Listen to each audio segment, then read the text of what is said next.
No, All not right, even we, close. we are we are live now.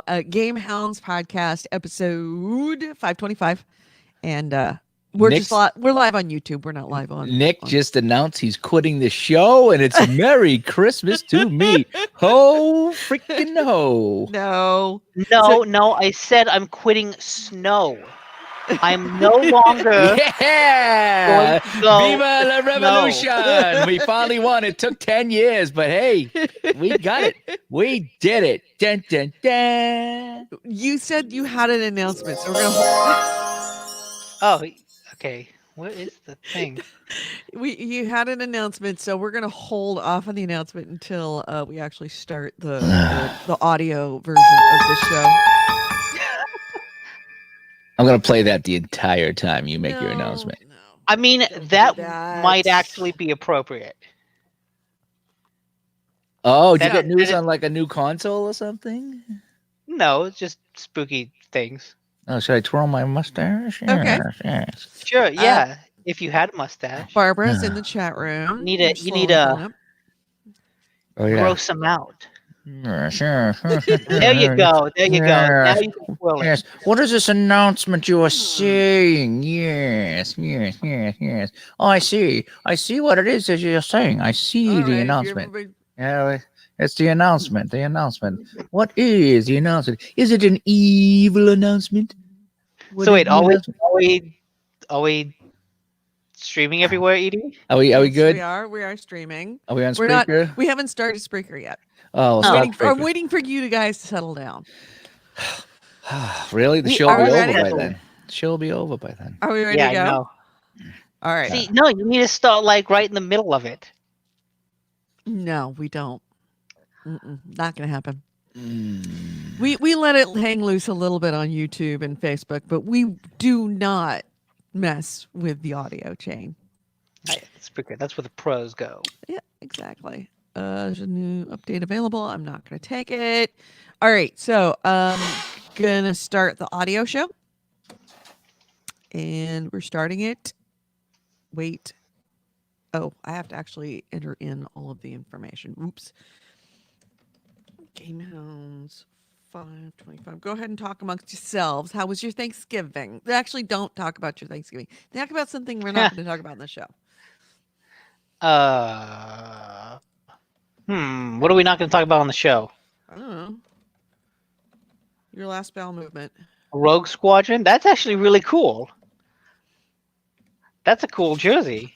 Yeah, I got Where'd you this a get while that? ago. Yeah, there's a site called Geek Jerseys or Geeky Jerseys, and they have all kinds: Game of Thrones, Star Wars, Alien, you name it. Freddy, I got a Freddy Krueger. No, is it Halloween one? It was like the Haddonfield Slashers or something like that. Oh, that's cool. So I I got gotta that. check this out. The only thing is they're expensive though, so it's like you just get, they have It is a jersey. it's a hockey jersey. Yeah, I can actually wear it. People wear it out all the time. In fact, I went to a Comic-Con, a very, very local Comic-Con several years ago, maybe 5-6 years ago now. And there was another guy there with one of these, not that shirt, but another geeky shirt on. And I forget which one it was, but it was funny that there was two of us there at this convention with a geeky hockey jersey on. These are cool. They've got one that looks like an ugly, not Halloween, an ugly Christmas sweater. That's the Oh, dude. yeah. They've got a Pokemon trainer one. Oh, they got tons They've of got them. one for Quidditch. Okay, we're good. Ready to go? Yeah. All right. Now I'm looking at geeky The jerseys. speaker is Yeah. going. Yes. Oh, Captain America makes for a good jersey. Technology, and these podcasters are big fat potty mouths. If you're younger than 18 or are easily offended, please stop this podcast now. Oh, and your mom says to take out the trash and your homework.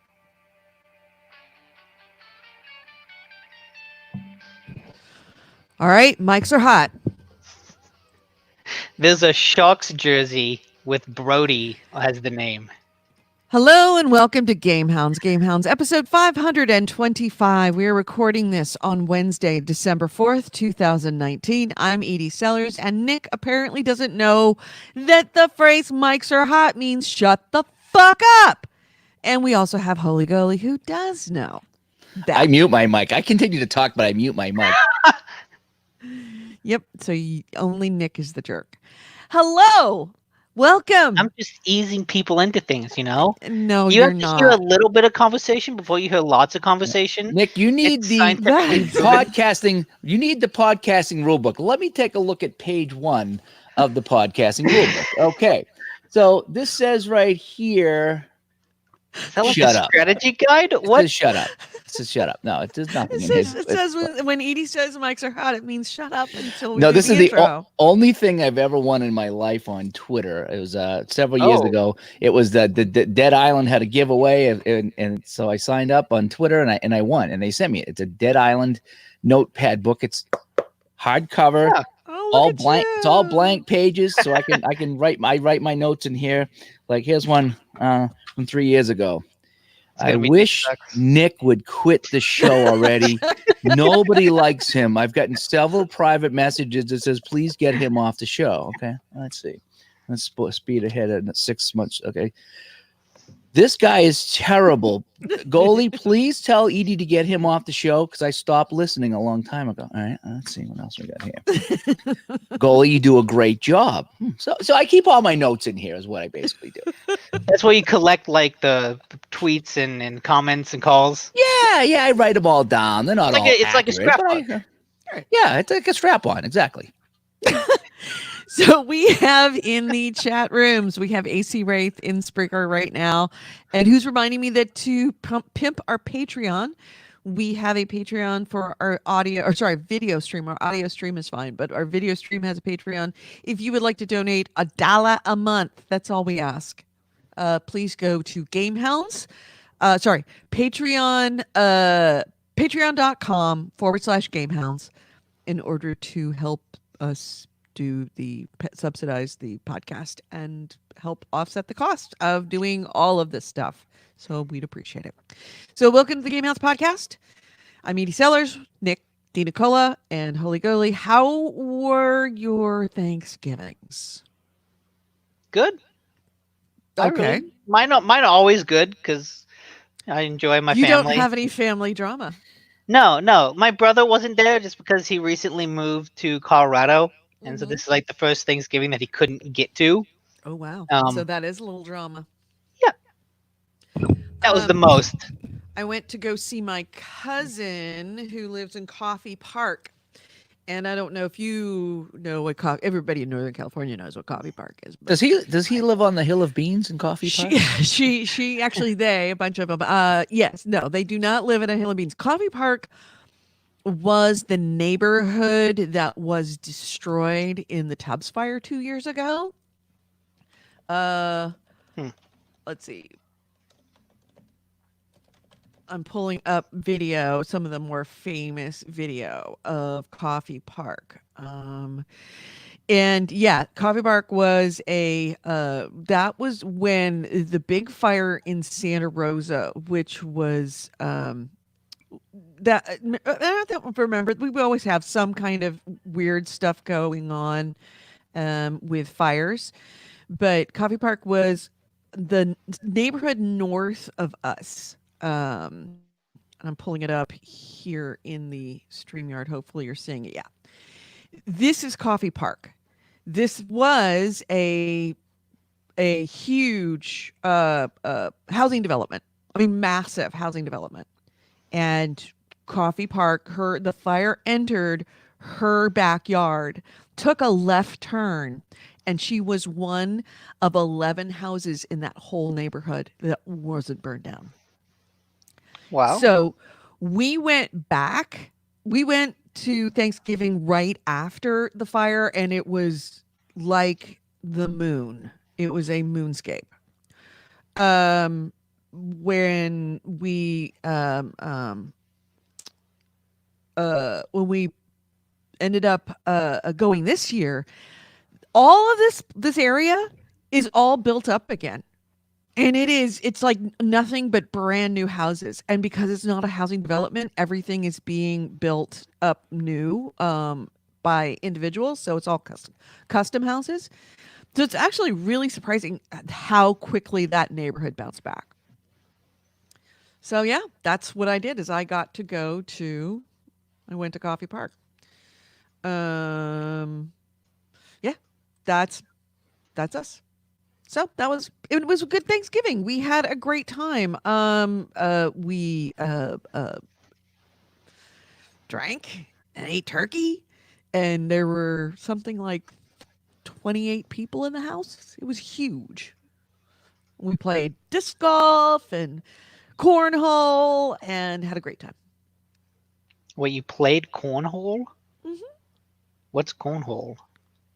Do you guys Goalie, do you have cornhole? It's a beanbag version of Beanbag game. horseshoes. Remember It's like horseshoes. Oh, okay. Yeah.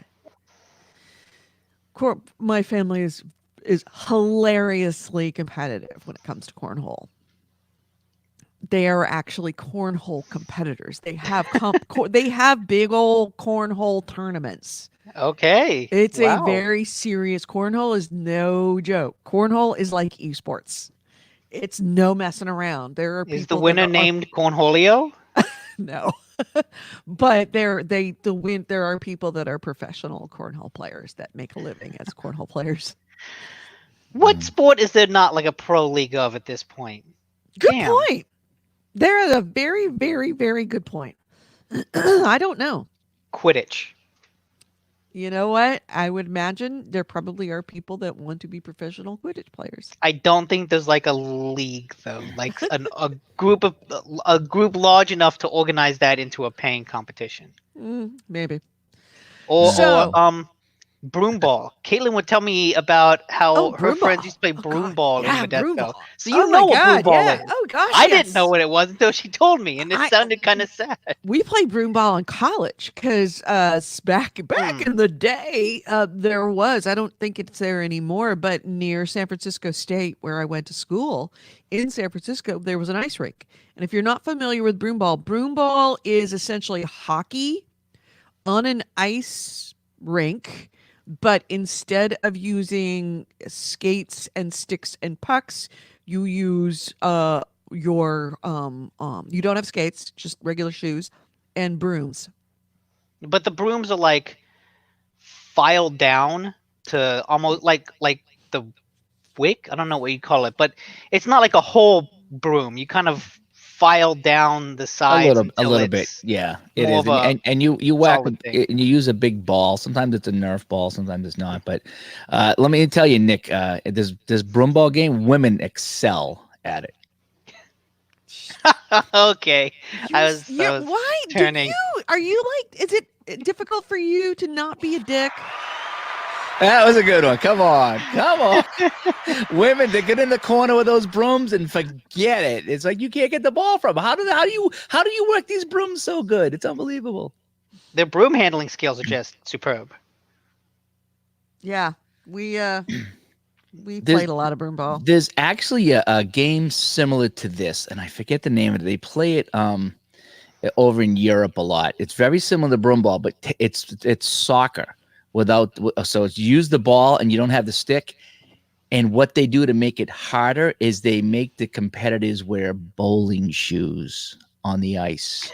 Oh God! I But don't it's know soccer? how. I don't So know you're how. trying to Oh God, that's How do you horrible. how do you not break ankles and necks sliding? I mean, at least with sneakers, the broom ball people here you're watching, they have a little bit of a grip. But holy cow, this game here, imagine put on bowling shoes and trying to go on ice. Man. Forget it. But yeah, broom ball is fun. This is very competitive broom ball. Usually it's just a bunch of clowns running around and whacking the ball around. But, Yeah, no, this is the world championships for broom ball. oh geez, anytime you do world championships, anything, it's pretty nasty. Yeah. So Barbara Zelican says, Dave, do you know what it's like to handle a broom? Yeah, I change the oil on my mother's broom once in a while.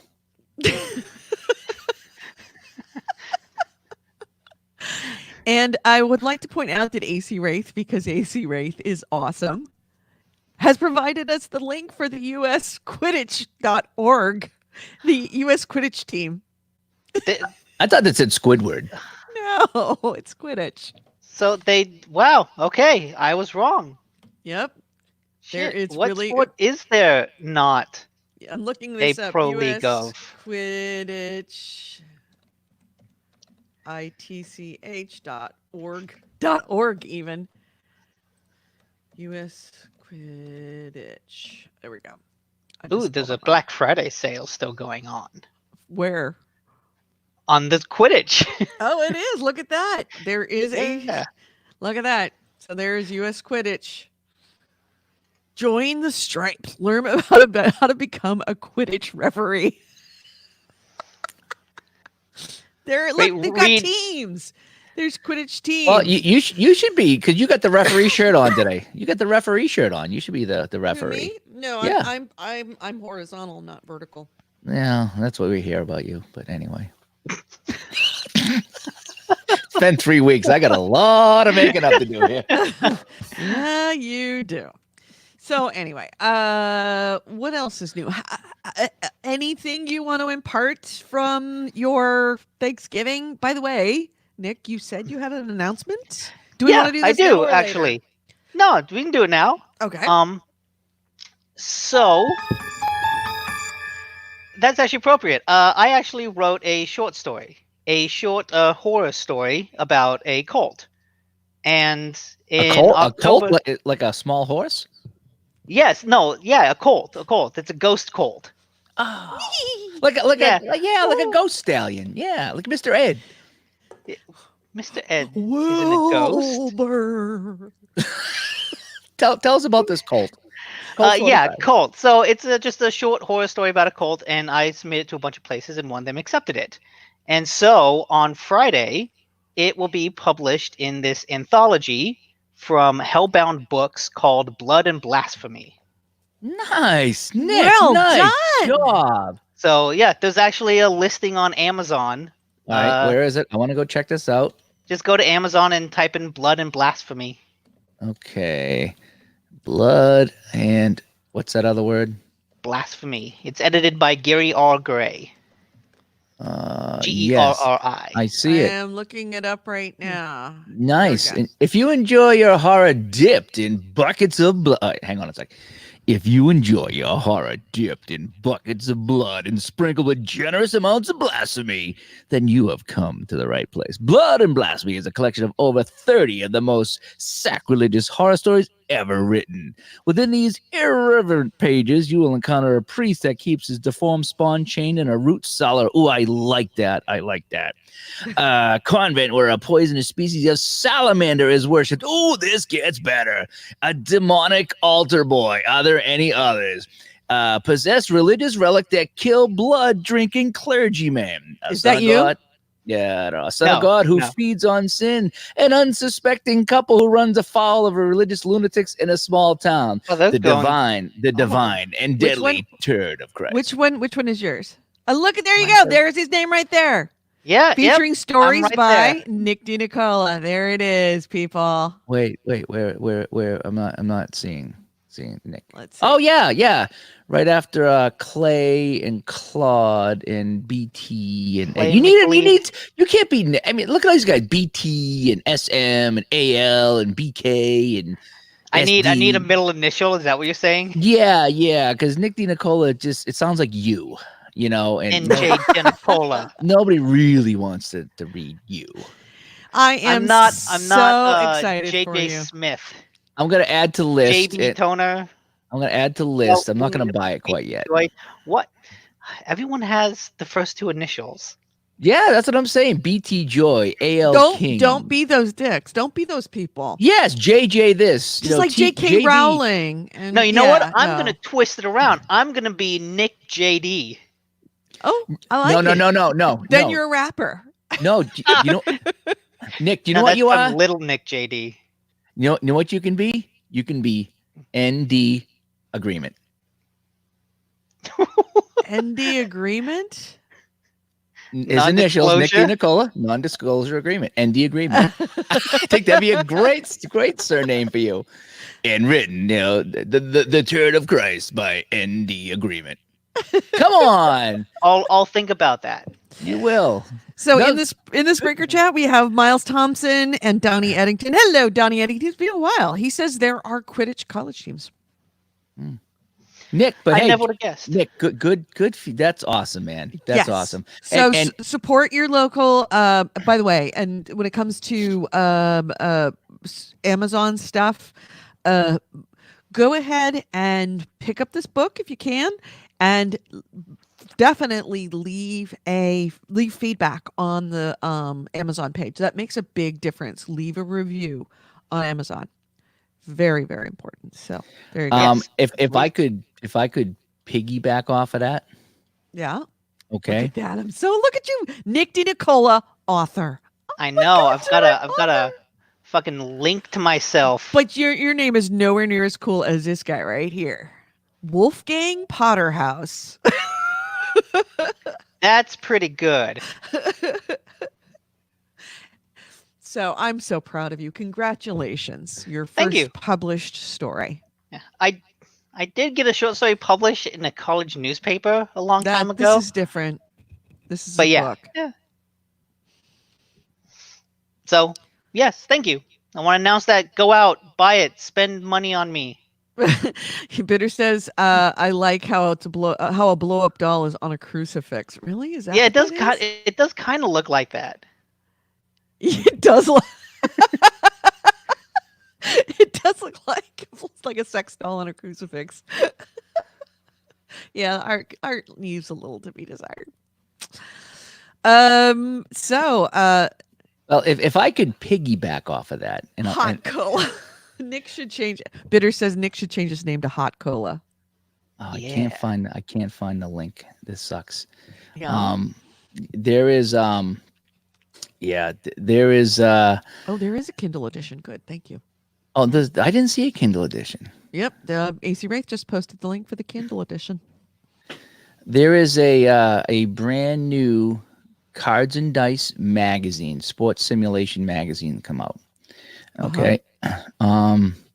And I'm trying to find the name of it so you can post it here. But as soon as I do, I'll let you know. But there's a sports simulation magazine. Episode 1 come out. When was it? Back in the summer. I think they're going to do 3 or 4 a year.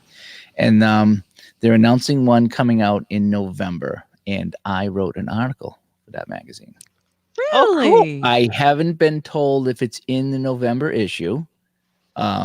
But I submitted it and the guy liked it. It's just me talking about my Cards and Dice experience, getting into it from video games. Sent it to him. He liked it. It, had to be X pages long, whatever it was. But they just announced it was the magazine was just going to production right now. It's PDF as well as regular magazine there.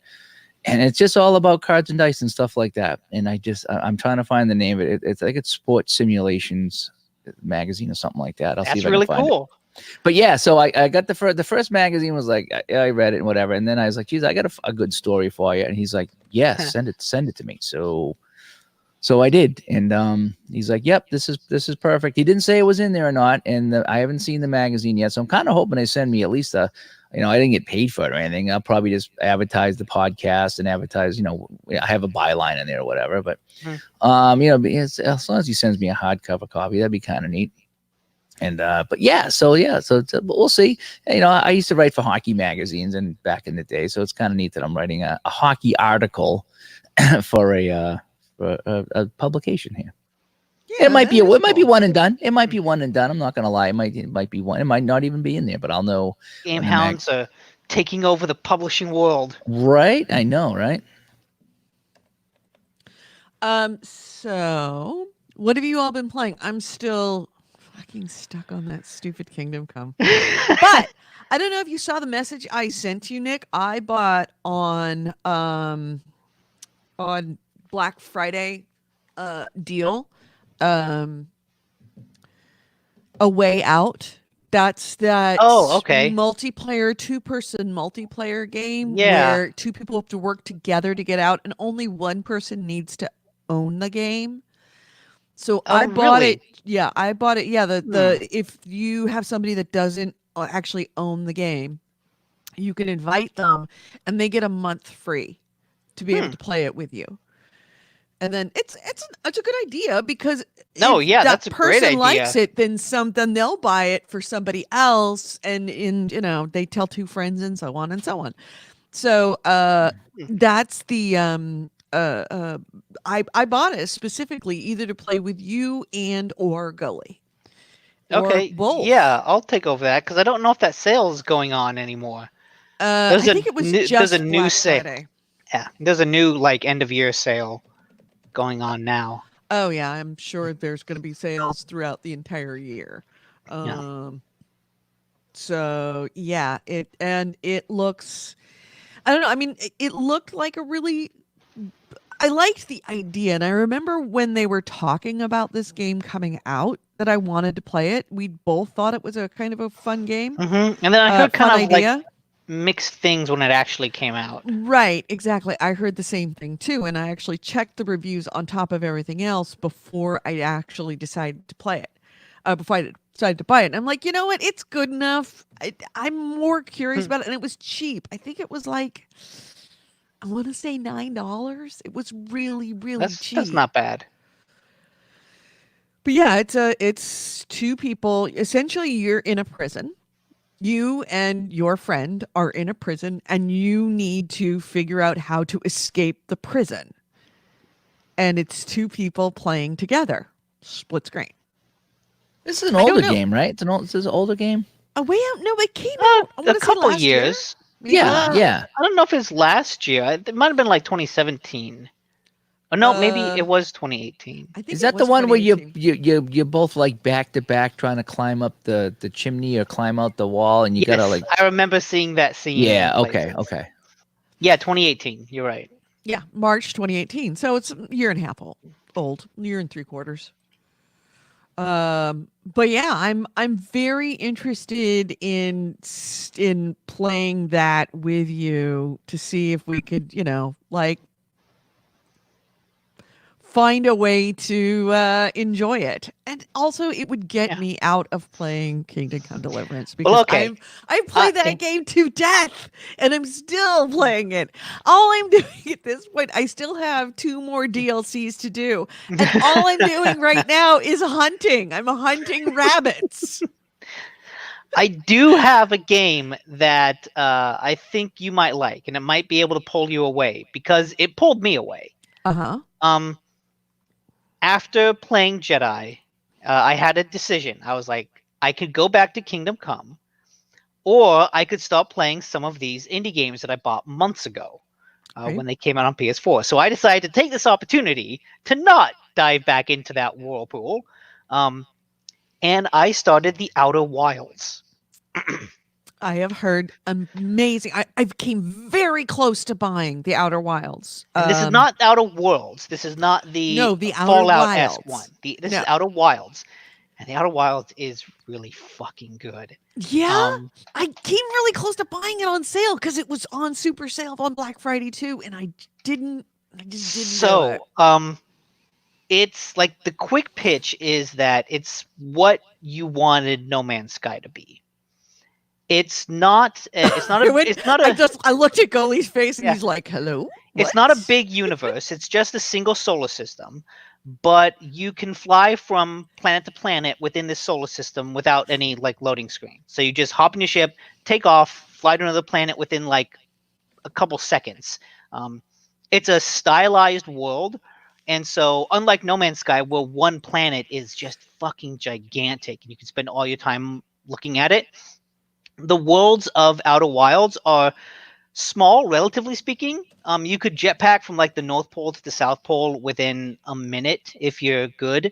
But what makes it interesting is just the density of stuff, because each world has an interesting things to find, artifacts, ruins, obstacles that you have to deal with. So the general gist of it is that you are a new astronaut for the Outer Wilds ventures, and the game opens with you kind of exploring your little alien hometown, talking to people, and then you get in your ship and you launch. And that's it. You can go anywhere you want right from the beginning. The game kind of gives you a little bit of directions. There have been some astronauts that launched before you, and they're on different planets playing instruments, just hanging out, playing a harmonica or banjo or the drum. And so you can use your signal scope gadget to track them down. And if you track them down on another planet, you can talk to them and say like, hey, what's interesting here? What's going on? What should I explore? You are also the first astronaut to launch with a Nomi translator. And the Nomi was the ancient race that lived in this solar system before you. And you are the first person to have a little uh, gadget. Skip to like the space. Go to space flying. Like I don't want. So this is the thing about this game is like the sense of discovery is fucking incredible because As far as ease of play, hold off on on okay, this okay. discovery. No Man's Sky, for all its faults, especially if you played some of the simpler modes, was a piece of cake to play. Mm-hmm. There was getting in, getting out of your ship, flying. It didn't, I mean, shooting the asteroids, landing. There was very little difficulty in this game. That's why I enjoyed it, because I could truly kick back after not playing this for months and not have to worry about relearning how to play it. How would you compare playing this, meaning the difficulty of it, the complexity of it, the learning curve, to No Man's Sky? It's I would say very similar because all you're doing is flying around. Like there's not really any combat. There's not really any. I guess there's some platforming depending on what planet you're on, but um, it's not a hard game. If anything, the difficulty in coming back to it after a long time is like remembering all the mysteries and kind of like remembering the breadcrumb of clues that you've discovered. Um, and so, like each planet has some cool things to see. And very quickly, when you start exploring, after talking to these guys, after translating some ruins, you'll start to get little breadcrumbs that point you to other planets. And then you go there to investigate, and then you'll learn things about the universe, and that will make you want to go explore something else. And you slowly start to uncover the history of the solar system, who the Nomi are, why they're here, what they were doing here, what they're looking for. Every structure has a story behind it. Every structure has a reason to be there, and you learn like why why this is there, what it means, how they're connected, because different structures and different planets are connected. You know, symbols that initially look alien, you start to realize like, oh, that means this.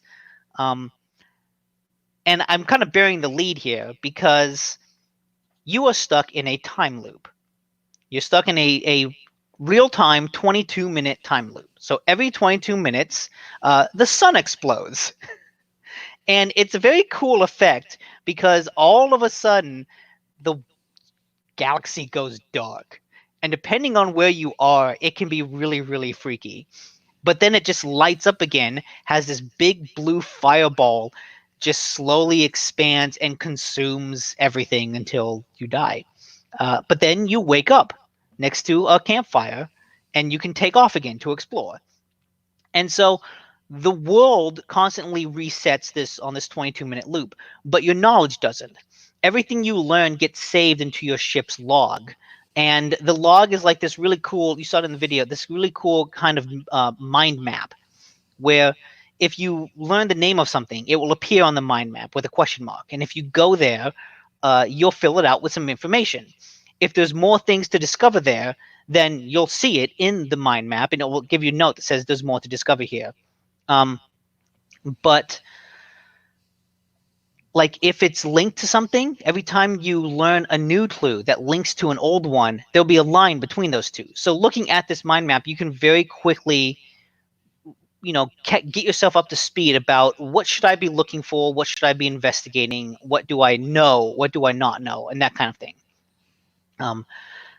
But because it's this kind of small scale stylized universe, what I found really like existentially satisfying about it is just some of the things that you see. Like that's why I say I don't want to play too much video of this because each planet has its own hook, its own gimmick, its own obstacle, its own danger, and some of them are just amazing. Like just the planetary disasters that you have to avoid are really cool.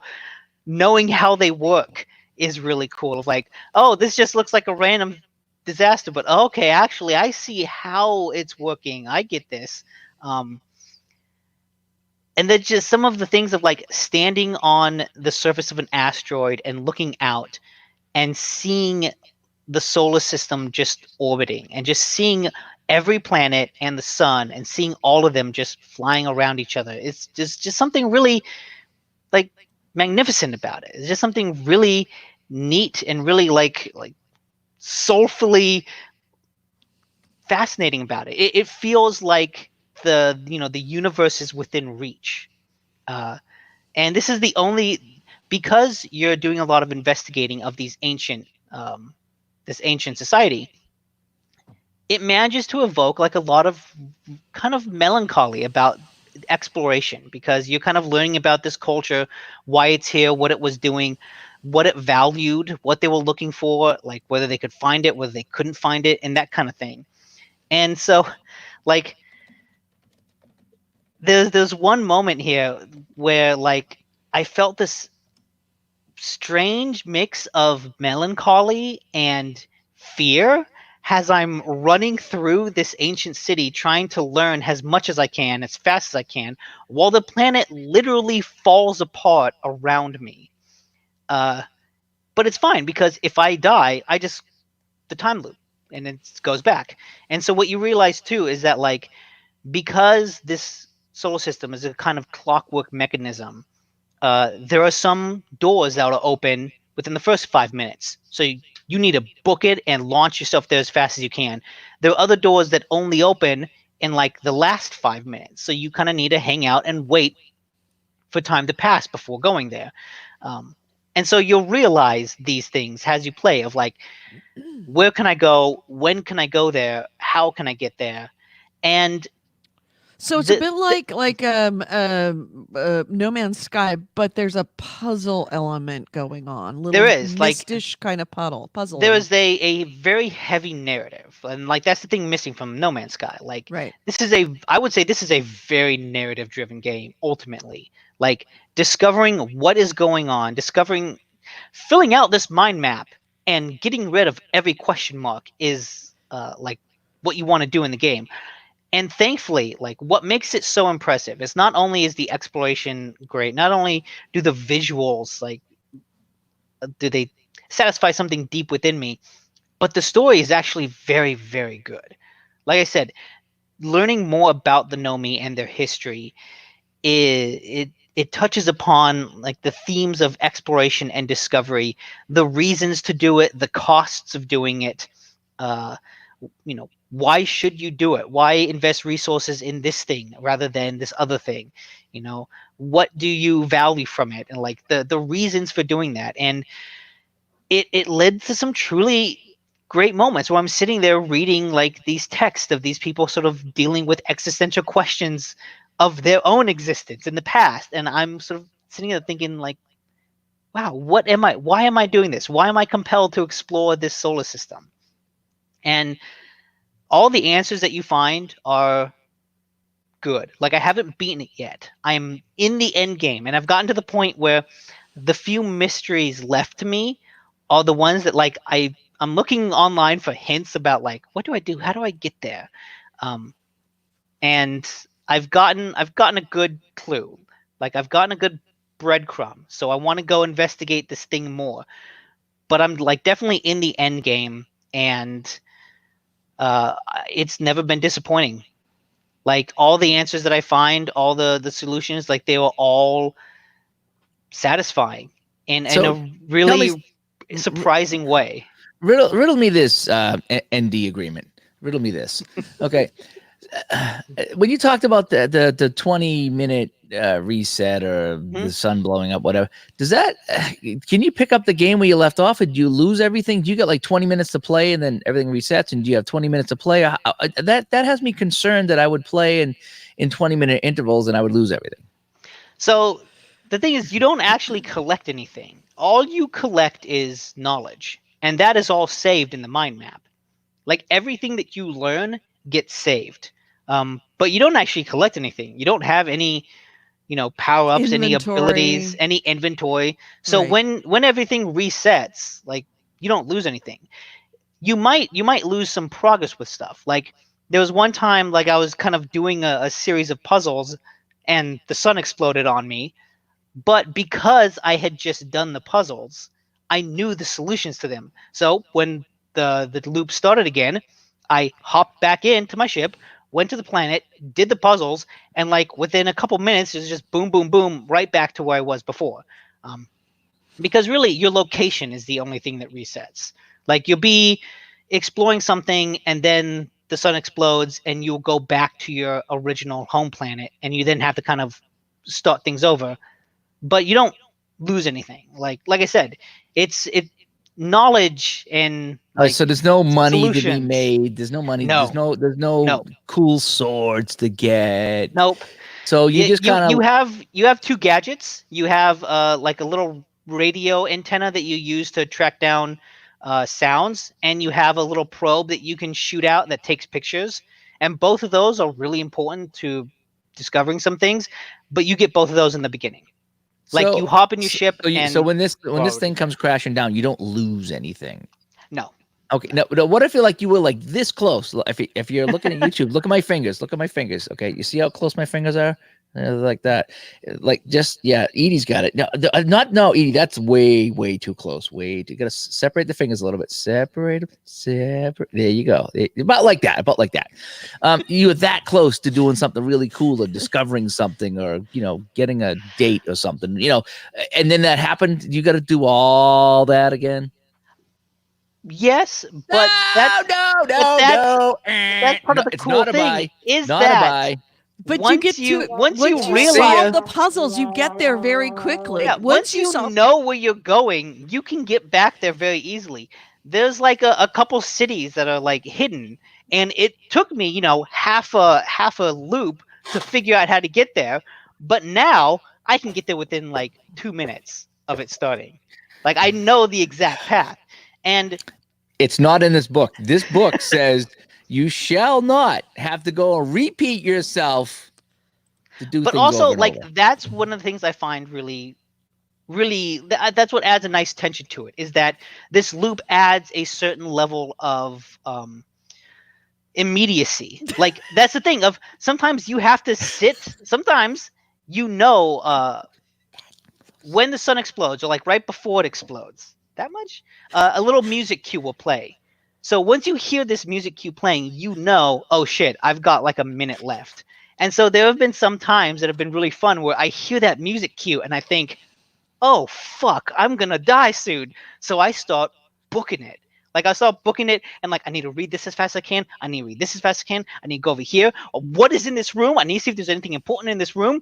Okay, there's a wall there that I haven't read, and I blow up. And it's like, okay, I Yeah. know So now to get back to yeah, that no, wall. no. That's But see that type but of like game that's is a not buy. No, no, no. I I am don't not know. buying this I game. think you might like it. I think this is one of those games you might like, I think Golly. you would like it. It's like I said, the reason that I've been into this is that all the mysteries are compelling and addictive in the way that, oh, I'm trying to think. Her story. Her story. This is reminds me kind of a mix between Her Story and The Witness, in that Hmm. Her Story was a mystery that was just goddamn addicting. Like as you watch each video and you learned a little bit more, I personally I had to know more. Like I played that whole game in one sitting because I was Me just like too. I need to figure this Mm. out. But it's also Her- kind of like The Witness in that you're presented with this island full of mysteries, or you're presented with this environment full of mysteries, and you can go explore it in any way that you wish. And as you explore, you start to link each mystery to each other. And so, yeah, Kingdom Come was absolutely my game of the year, but this game, because it scratches so many of my personal itches, is like a very close contender. It's really fascinating, and I have heard that it ends. I've heard from podcasters that I respect that it ends really, really well. So I am so excited to solve those couple little extra mysteries and get to the end. All right, you and I will play that game, but we also have to play A Way Out together. Yeah, I'll totally try to play a way out. Like So this is a multiplayer it's free. games. No, Outer Wilds is not. Outer Oh, Wilds is all single player. oh, okay. Because you said play together. I wasn't sure Yeah, what we're talking the about. way out. But So yeah, so if you're stuck into Kingdom Come, Yes. I think Outer Wilds might break you free from that. At least for like a day or two, Okay, depending on good. how immersed in it you get. But Well, you hey, know me. I go into marathon playing where I oh wake yeah, up I in the know. morning and I play until I go to bed. I The sad thing about the Outer Wilds is because I started it on my Thanksgiving vacation on like a Friday when I was able to play all day, and I just got so into it and I just consumed all of it within that day. It was like a, good 8-9 hour game session in that one day. And by the end of it, like now I look back and I think, oh, I can't get that again.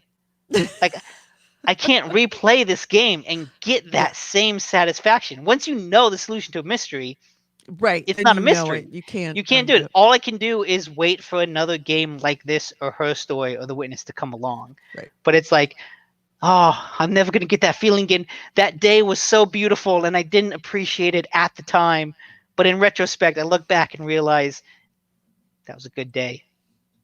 AC Race says, I had a nice gaming marathon playing Tokyo Xanadu X Plus on Sunday. I have not beat it yet, but I made a lot of progress. I Yeah, What is that? I have no idea. Tokyo Xanadu. Like Tokyo Gore. Probably not. No, I'm guessing not. By the way, we have Miles Thompson in the chat room who says, do you ever stop the sun from exploding? I don't know. I have not gotten that far yet. But you know what? I know why the sun is exploding.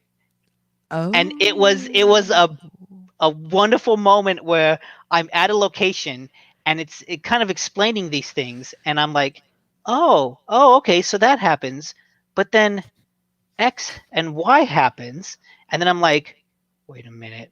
And I looked at my map and the map like shows you, all the orbits of things, and I'm like, oh, so this, and this. And if that's there, then that's there. And I'm like, I know why the sun is exploding. Like the game never comes out and directly says it, but it gives you the information that you can put two and two together. And it's one of those great, oh shit. It's not a natural thing. It's like, oh fuck. Okay, shh. I am definitely playing this now. Okay.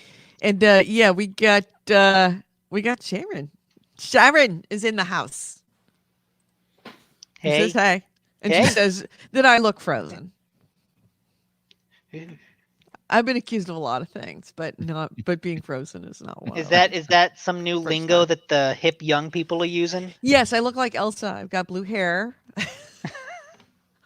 So wait, is that a compliment then? I look would frozen. assume. Yeah. No, I think it's because I was listening to you and I was also looking up stuff on Outer Mhm. Wilds. So and AC Ray says Tokyo Xanadu is sort of like a Wise game with Persona-like time management. Ooh, Okay. So yeah, like an RPG. Okay. that sounds A cool. JRPG with Persona time management. Time management, man. It's weirdly addictive. Yeah, Tokyo Xanadu .us. It's the link. Oh, it's made by the same people that did Yeez. Yes. Yeez Wise. I think it's pronounced Yeez. Yes. I think Oh. I've heard someone say Yeez. So, Gunley, you've been Yes. you've not been around for 2 weeks. Did Oh. you play anything interesting? Yes, I'm going to share my screen right now and show Okay. you some of the games I've been playing. Okay. So I picked up this one here. This is Out of the Park Baseball 20. Okay. I got it on Steam. It was on sale for $10. Okay. And this is me playing a game I was streaming the other day, and you can see the animations are really cool in this game, and you can manage this. You can manage a team, a franchise, you can trade players, whatever. For me though, I just sit back and I broadcast it. And I just let the computer play, and I treat it like I'm doing a broadcast game. And so here is the 1978 Pirates against the 1978 Reds. And I just hit the button, and hopefully we can get an animation coming up over here and show you what happened. But it shows you all the guys in the field. It gives you tons of stats. If you like stats, this is a really good baseball game. But then I just get back, and here's the pitcher, and this guy slaps it to the shortstop, and is one away. So that's kind of how I do the game. And I downloaded all the individual fields and things like that the content creators or the just regular dudes put together. And the fields are awesome. I don't even know how they do these things. So I downloaded a whole bunch of fields. This is actually Riverfront Stadium from the 70s for Cincinnati. And yeah, so I played this. This was a lot of fun. For $10, I'll get my money out of this, no doubt. Another game I played, been doing a lot of tabletop gaming, is this one right here. It's called All-Star Lineup Baseball. Actually, I got a review copy. That looks cool. I got a review copy for my Digital to Dice podcast. Okay, this was neat. It's got a really nice map. You lay the cards out on the table. I added the helmets, of course, and a couple of little things on here. And I added my own pegs. It comes with little chips, but I added my own pegs so I could grab them easier. Yeah, and you roll the dice. It's a cards and dice baseball game. And so there's me, got the dice in my hand, and I had a little scoreboard that I was using. So yeah, so this is a fun little cards and dice game I was playing called All-Star Lineup Baseball. And this was 1978 too. It was a 78 Pirates taking on the Phillies there. So I've been playing a lot of 70s baseball. That's just me playing it right there. And there's a little dice tower. I got the rolls of dice. It's kind of neat. Let me see. Also, I played this game here. And now this is really cool. If you can see this at all. Let me expand that out. So this is the shootout hockey game that I really like. If you look in the corner, you see the scoreboard? If you see it on the screen, if you watch it on YouTube, there's a scoreboard overlay. There's a scoreboard overlay app that I got that's fully customizable. And I can now play cards and dice games with a live scoreboard on the screen. Nice. Which, if you think about it, if I go back here, if I go back to the All-Star baseball game, this is good. It's got a scoreboard here in the middle you can see there, but you have to put a piece of cellophane over that. Put it full screen. Right on it. I'm sorry.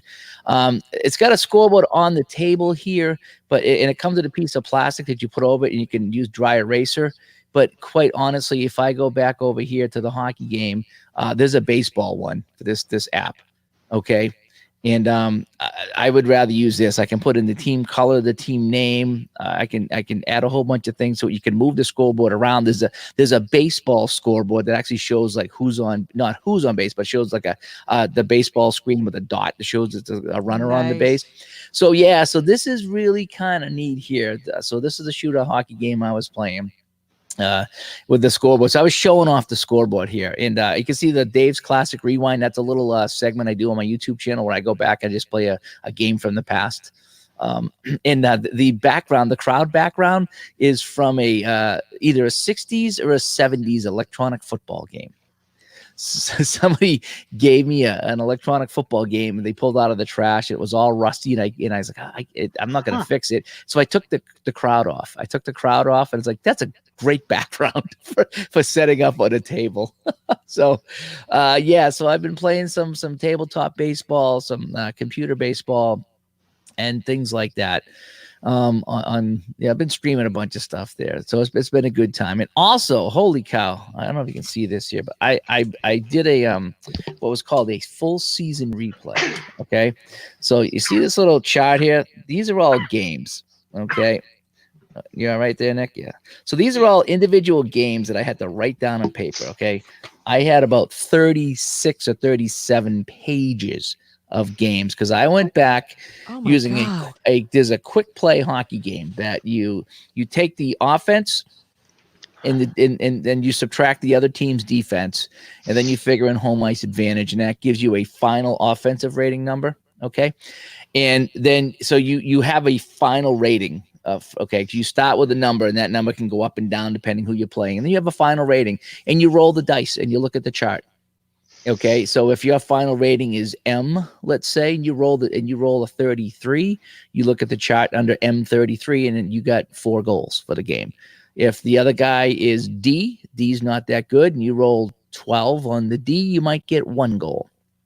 Okay, so you put in the rating, and you roll the dice, and you get the score. You can play. write down the teams, put down the ratings, and roll the dice and play a game in 45 seconds to a minute. So it's fast. It's a very fast playing game. However, I decided to do the entire 1970 hockey season. There's 546 games. Wow. 546 games. God. So I printed out a whole bunch of score sheets, and I had the schedule, and I started writing down the teams, and on the so what I would do is a month at a time. I would lay out a month of like setting it up, and then I would roll the dice for all the games of that month. And then I would go log them in on my standings program. And then I would take the next month and I'd set up the score sheets that was the boring part. Setting up the score sheets was boring. But once they were done and you had your final ratings, you just rolled and looked at the chart, And so I rolled the entire season. I set up and rolled all 546 games. And now I'm entering them into the stat program. So it's another 15 seconds to input the scores into this program. So yeah, if I did the math, if I look at between a minute and 2 minutes, it's like 800 or 900 minutes. So I don't know how many hours that is. I figured it's like a 9 to 10 hour project. You could do it in a day if you wanted to. Just your mind would be popping out of your head from looking at all those numbers. So it's a long project, but it was a short project at the same time. So I that's what I've been doing. I've been replaying the season. And I've been posting the stats up on Facebook and a whole bit. And if you can believe it, now the Boston Bruins were the best team in the league that year. They didn't win the Stanley Cup. They lost in the playoffs, but they were the best team. I am rolling high numbers for them. Just, it's ridiculous how every time, I mean, they're favored to win every game anyway, but it's just when you roll a 65, or a 66, which is as high as you can roll, and the other teams are rolling 10s and 20s. And obviously not a 10 with regular dice, but a 12 or 13 or 21. The Bruins right now, after 61 games, they've only lost 4. I mean, they're 53-4-4. The next team behind them is like 43-10. So people are thinking, are you cheating to make the Bruins win? It's like, no, but they would have to roll snake eyes to lose to some of these teams. And when you roll a 45 or a 46 or a 50, they're getting 8-9 goals a game. They just can't be stopped. So I've been playing that one there. I'm kind of hoping that I will finish logging in all the stats, and I'm going to do a wrap-up show and tell everybody how I played it and how I set it up and how long it took me in the whole bit to do this project. But it's something I just wanted to do off on the side, and I would do it at work. I would go to the rink, and if I had, if the game was quiet, I would start writing down my sheets and looking at the numbers and getting my ratings. So I would do it, here and there, after dinner, sit and give myself 10 or 15 minutes and set up a sheet. And then I would sit one night and put the iPad on the table and watch a movie, and I'd roll the dice. So I did it in segments, and it was kind of fun. And it's going to be real fun to see the final results compared to actual results. And that's why you play these things. So, right. Long, boring for some people, but if you're into hockey, it is kind of fun seeing I want to see how close my results come to the actual results is what I was going to do. So that's what I've been doing. A lot of cards and dice. The streaming on the tabletop has been fun, especially now that I have that scoreboard app, which overlays. Oh, that's going to be fun. I got a whole bunch of ideas planned for that. So Miles Thompson has posed in the chat room, the YouTube chat room. He says, "What you guys ever think about doing a tabletop podcast like Critical Role?" And AC Wraith says that you do digital to dice, which is true, but he was kind of saying, what about, like a GameHounds podcast, tabletop podcast? My digital to dice podcast is 95% sports. That's what that is. It's Ron, who's disabled, can't play tabletop games, so he does his sports simulations on the computer. We have guests on from time to time. We have a lot of guests on, actually, and they talk about tabletop gaming. And we talk about issues that come up with tabletop gaming. What do you do with this and what do you do with that? And how do you handle if you don't know a rule in the game, and, and things like that, and house rules that you put into because you can do that with tabletop. You can't do that with video games. Video games, you have options, but if you can't just replay it down in Madden, let's say.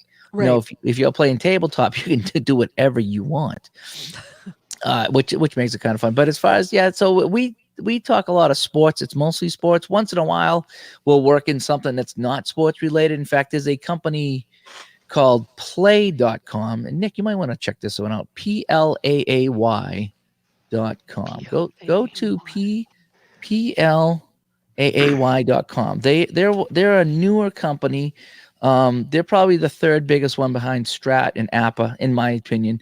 But they do a lot of sports games, but they just started coming out with these. I'm trying to find it on their website. It's like an aliens versus cowboys game that they come up with. And I'm trying to find it here. This is all sports right now. Links community. I'm trying to find their game that they did. That they started coming up with stuff that was not sports. I can't find the link right now. But it's really kind of cool that they're expanding their board games from sports into other things. Maybe under news. Oh, this kind of just jumped out at me. Oh no, that wasn't it. I'll if I can find it later, I will. But this play.com company, they have a bunch of sports as you see on their website. But they all, like I said, they just come out with their second non-sports game, and it was really really kind of cool. Play.com non-sports games. I wonder if that would come up with anything. No, I didn't find anything there. But yeah, so they're coming out with some really cool things as well. So maybe we'll start talking about some of them on the show, because that would be non-sports related. But for our stuff, we do mostly sports related. But I'm interested to see what this company does with some and how their other stuff is doing, because for them it's mostly sports. But they started, like I say, this other thing was. I'm trying to. I found something on their Facebook page Oh. called Twisted Fate. Yes, Twisted Fate. Yes, I was just looking at that. Okay. It's Cowboys versus Aliens. Twisted Fate. Yeah, and there's one other one like that. But yeah, but Twisted Fate is their game. So they're branching out. And they also do some weird stuff. They had this game called Football Fury, and I think it's like a very futuristic type of football game. So they're starting to branch out from the typical sports and go into some other things like that Twisted Fate, and there was one other one they were working on too. And so that's kind of neat that that they're doing some different things. And so we'll talk about that. But yeah, as far as the tabletop, I mean, you guys play more tabletop than I do. I just play by myself. I don't play hardly any. Oh, Although I found out at the local brewery, one of the local breweries, because where I live has kind of become the new hotbed for microbrews and brew pubs. They have a Wednesday game night where if you are a member, you get a special glass that you bring with you to these game nights, and you get a discount on beers because you have a different glass, a special glass. But the game, I actually went last Wednesday, the night before Thanksgiving, because I needed to get some food and some drinks for Thanksgiving to bring with me, and I figured I'd bring some local microbrew. And they had the game night going, and I saw a game that's called Masquerade, which is a card game. That sounds familiar. It's essentially it can scale from 2 players to 20 players, which is kind of nice, and it does it well. And essentially there are a bunch of cards, and each card has a role, and meaning a different person, like a king or a bishop or whatever. And there's these different roles, roles, on these cards. And each role has each character has a special ability, and each player has a collection of coins, and that's his bank. And you deal out all the cards, all right? Not all the cards. Everybody at the table gets 1 card. And then you essentially start playing liar's dice. You don't get to look at your own card, but the first person that goes says, "I'm the queen." well, the person doesn't know if they're the queen or not. They just say, I'm the queen. And then they go around the table and they'll see if somebody wants to challenge that. And they say, no, I'm the queen. And you essentially bargain it out of who's the queen, and then they flip the cards, and if you are the queen, then you get to enact your special ability of either taking money from somebody or making somebody trade cards or whatever. And if they're not the queen and the other person, neither one of them the queen, then they both lose, and they lose money to the people who didn't challenge them.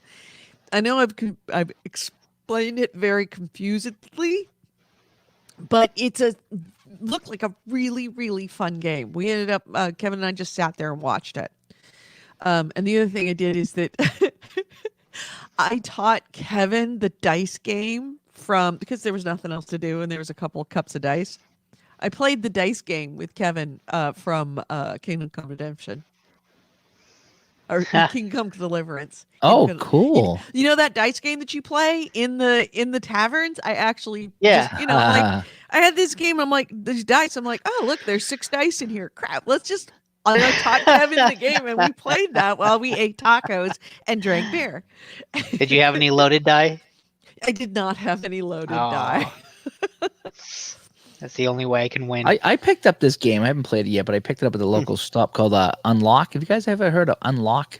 No. Mm-mm. It looks like a VHS cassette. That's how big the box is. Okay. And what it is, it's basically an escape the room on the tabletop. Huh. It's called Unlock the Game. And I picked up one. It was like $15 at one of the local tabletop game places. Actually, it's right across from Hockey Town. It's right next to Kowloon's in Saugus there. And this place is, and I popped in. I was like, yeah, this guy. So you open it up and you lay the cards on the table and you start looking at the cards and getting clues. And there's actually an app that you download and you have, I don't know if it's an hour or whatever it is to play this game.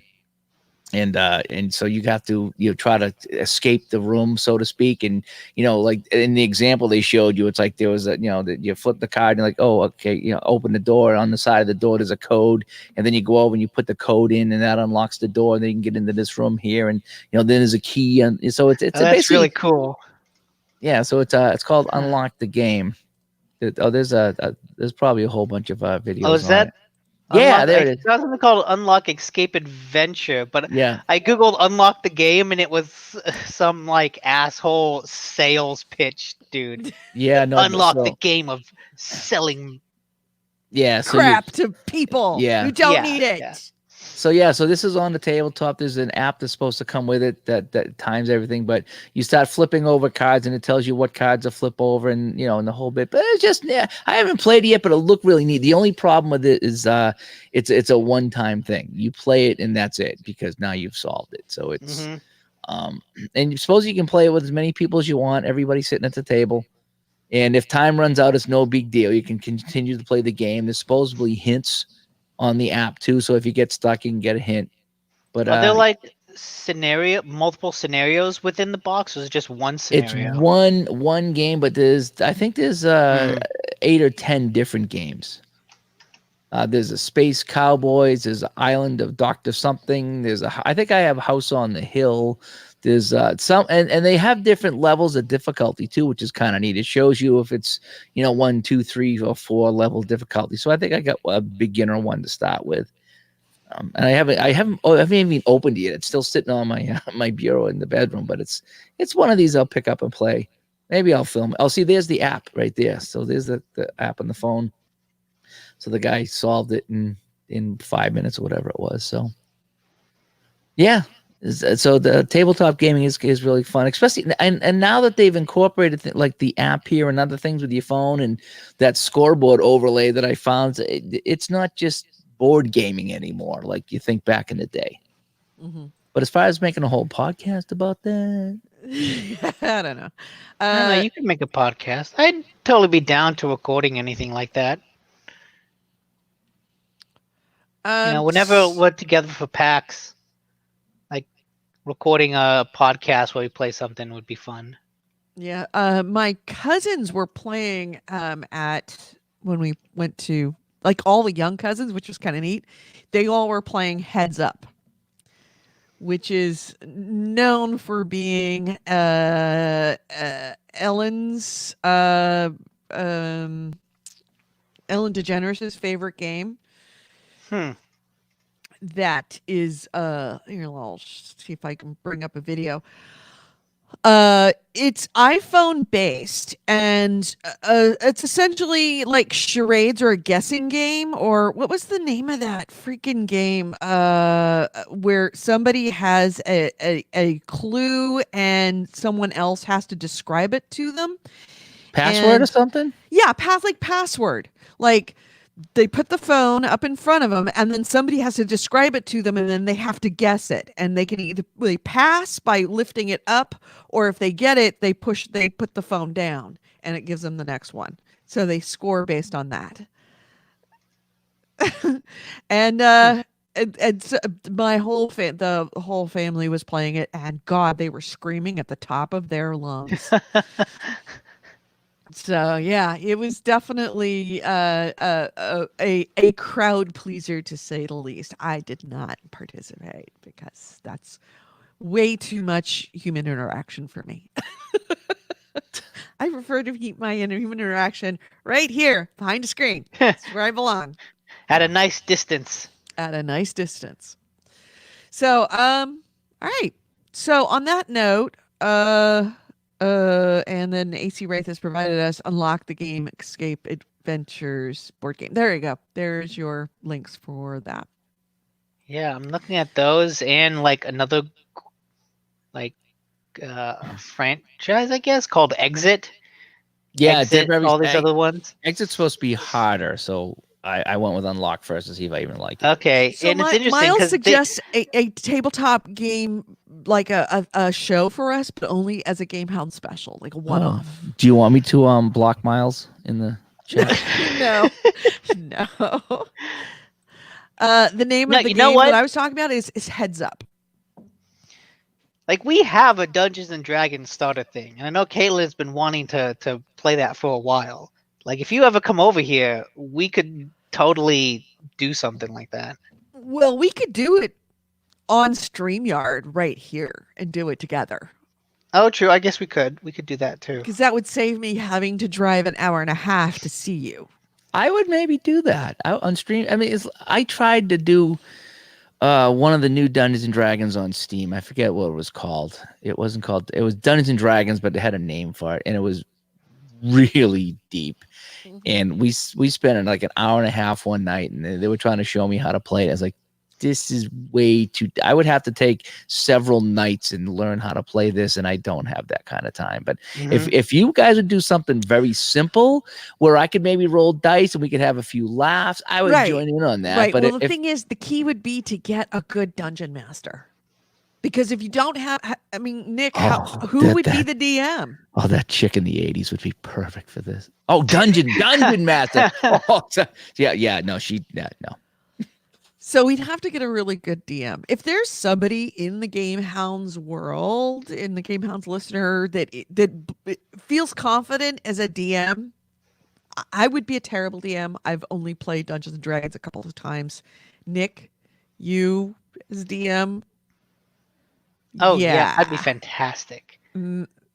You actually might great. not be bad. Would you be DM? You would be too hard. You would be too hard to be like, oh, you rolled a 20? Yeah, you didn't do any damage to that orc. But Oh, but Nick natural has 20, you're dead. So if somebody would like to be our DM, or would you like the player be DM, Nick?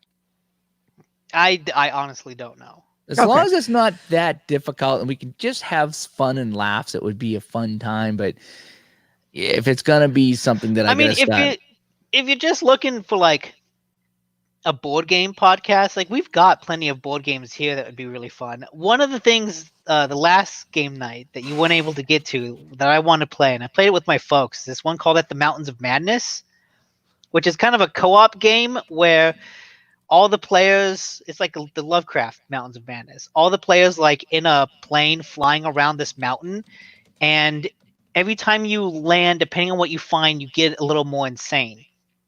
And like the round ends with you taking an hourglass and flipping it, and you have 1 minute to like talk amongst yourselves to figure out what resources you need, because everyone gets different resources each turn, but you need to like contribute those resources to the group in order to progress.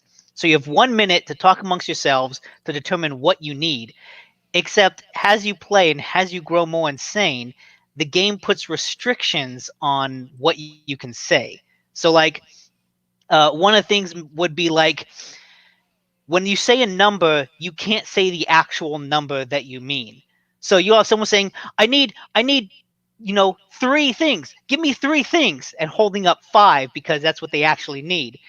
And so, it creates a lot of those fun, like yelling, shouting matches where you're trying to hold three different conversations at once, and each conversation is like confusing because you're all going crazy.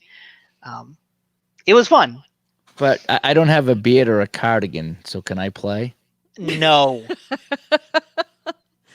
Okay, we could do that.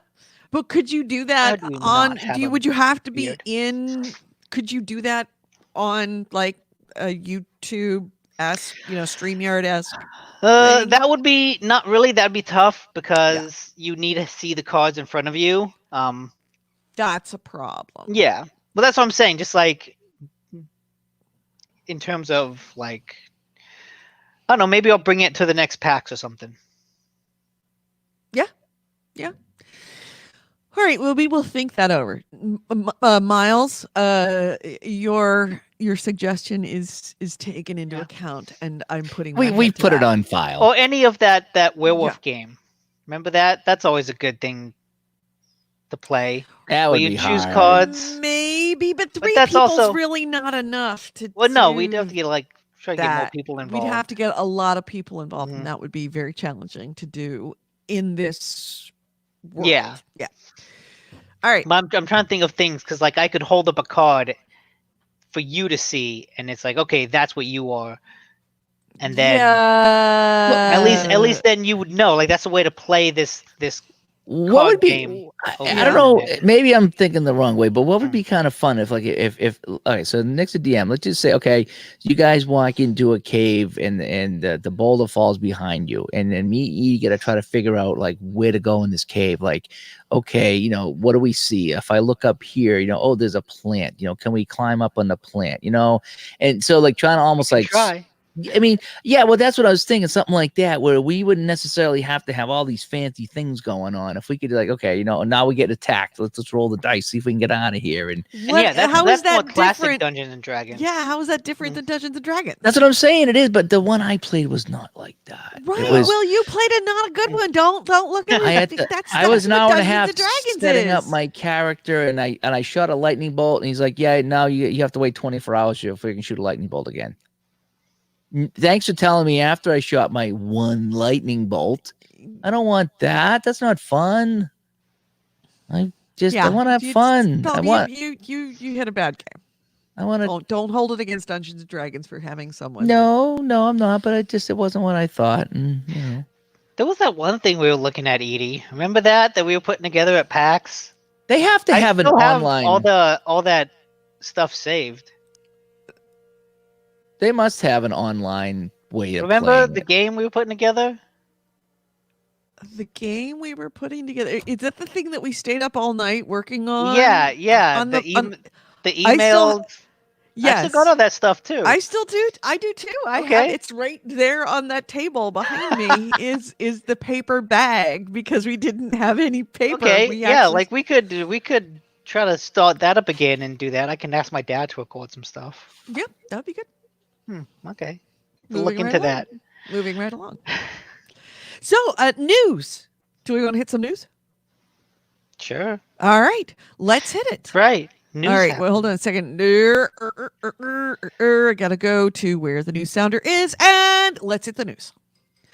This is the GameHounds news, the news, views, and commentary of the week in gaming with Gamer Edie, Holly Gully, and Nick Dina Cola. And our first item is I have an item. It's not necessarily news, but you have to see this. Did you see this guy on Twitter? His Twitter handle is Clue Haywood. just like the game Clue. Clue Haywood, Heywood, all one word. Clue Haywood. He on Sunday, I don't know if it was this Sunday, last Sunday, he started doing these hilarious tweets about the Peloton bike in their ads. Oh, have you seen Okay, the here's one. Peloton bike ad? Yes. Oh, Yeah, I I have. went down that rabbit hole on Oh, Twitter. Holy oh. shit, that is Okay. Okay, hilarious. The so ju- hate.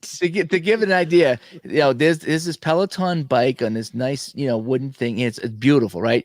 And so he's like, I had my carpenter build a $9,000 finished wood riser for my Peloton bike in my glass enclosed Zen garden in my home gym. Things like that. I put my Peloton bike in the center of a panoramic living room window in my New York penthouse. A good place for your Peloton bike is between your kitchen and your living room, facing the cactus garden. I took my Peloton bike to Europe and used it on the balcony of our $2,000 a night Airbnb. And honestly, I felt like I was flying over London. You should try it. It is this probably the worst thing about putting a Peloton bike in my spotless, huge kitchen is when my dumb kid interrupts the workout. Where is Consuelo when you need her? And there's another one. She's riding the bike in the corner of this room, and there's this guy right next to her on the couch reading a magazine. And this one says, sometimes I'll move the Peloton bike into our gallery so I can spend time with my half-gay husband while he reads his architectural digest wearing combat boots. My bright and sunny room is a great place for the Peloton bike. I leave Arcadia door ajar, so sometimes I feel like I'm riding outside. It's like all these. Have you seen the ad? I've seen the ad, but the pictures of it, it's just like, who has this kind of space in their house? These people's rooms are the size of my backyard. Right. Yeah. No, that ad is just truly, truly awful. No, it's not. She wanted a bike. You got her a bike. Good for you. You can ride it home. No. I don't have you seen the ad? Yeah, I have. Well, I mean, Okay. I've seen the one when the girl's like, whew, here's day one, huh? Wait, is Right. Yes. whew, it's day one. Yeah. I hope I can do this. And then it's like a year later, it's like, oh, thank you, honey, for getting this because I'm in such good shape now and I'm happy and whatever. No, you have completely missed the whole point, the whole hate on the ad. Well, first off, he buys her an exercise bike. That's grounds for divorce. Number one. But if she Number bought a lawnmower, she's- that'd be fine, right? She bought the guy a lawnmower, we'd be okay with She is that. 112 pounds. Like she's as the way that the internet is describing it is a 114-pound woman's odyssey to become a 112-pound woman. She was skinny. He gets her an exercise bike. She's waking up at 6 a.m. to go do this. And her reward for him after her year of working out on Peloton is a montage video of her working out on the Peloton bike. Well, at It's least she got some use Merry out of it. Christmas, I made you a video of me working out. Actually, that's true, goalie. At least she used it, which is better than like most exercise My things wife, people buy. my Right. wife is always asking me, we need to get a treadmill. Let's get a treadmill. So I don't see what the big deal is. You buy her an exercise machine if she wants one. My next door neighbor got one. She lost all kinds of weight. She loves it. I don't see the big deal. I don't see the problem. Yeah, no, the thing is that well, clearly you need to do some reading up on this and go into Twitter more than just that guy, because that guy is right. It is a pretentious ad, but that's what it is. It's about pretension. Is that there's a woman who clearly does not need a Peloton bike. Oh, I found it. I Yeah. found it in the book right here. I did some reading. It's right here in the book. Right here in this book.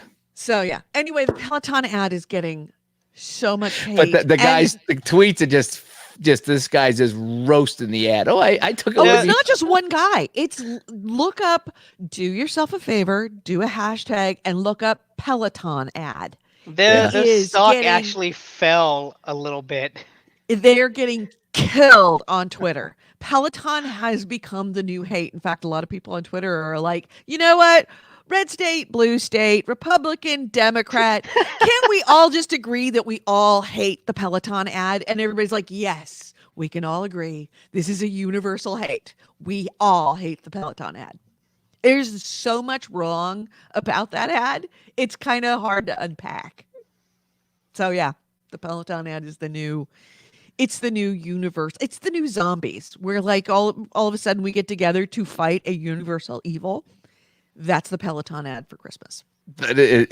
It's hysterical. The whole Yeah, thing's hysterical. it is. Everything is hysterical. Yeah. Oh, so many They get so much press for that. funny roasts of that ad. Because it's such a rich person thing, you know what I mean? Yes. Not only the cost of the bike, but just the places that it's like any other exercise thing. It's like you look and you're like, where do you get a room that size with nothing in it?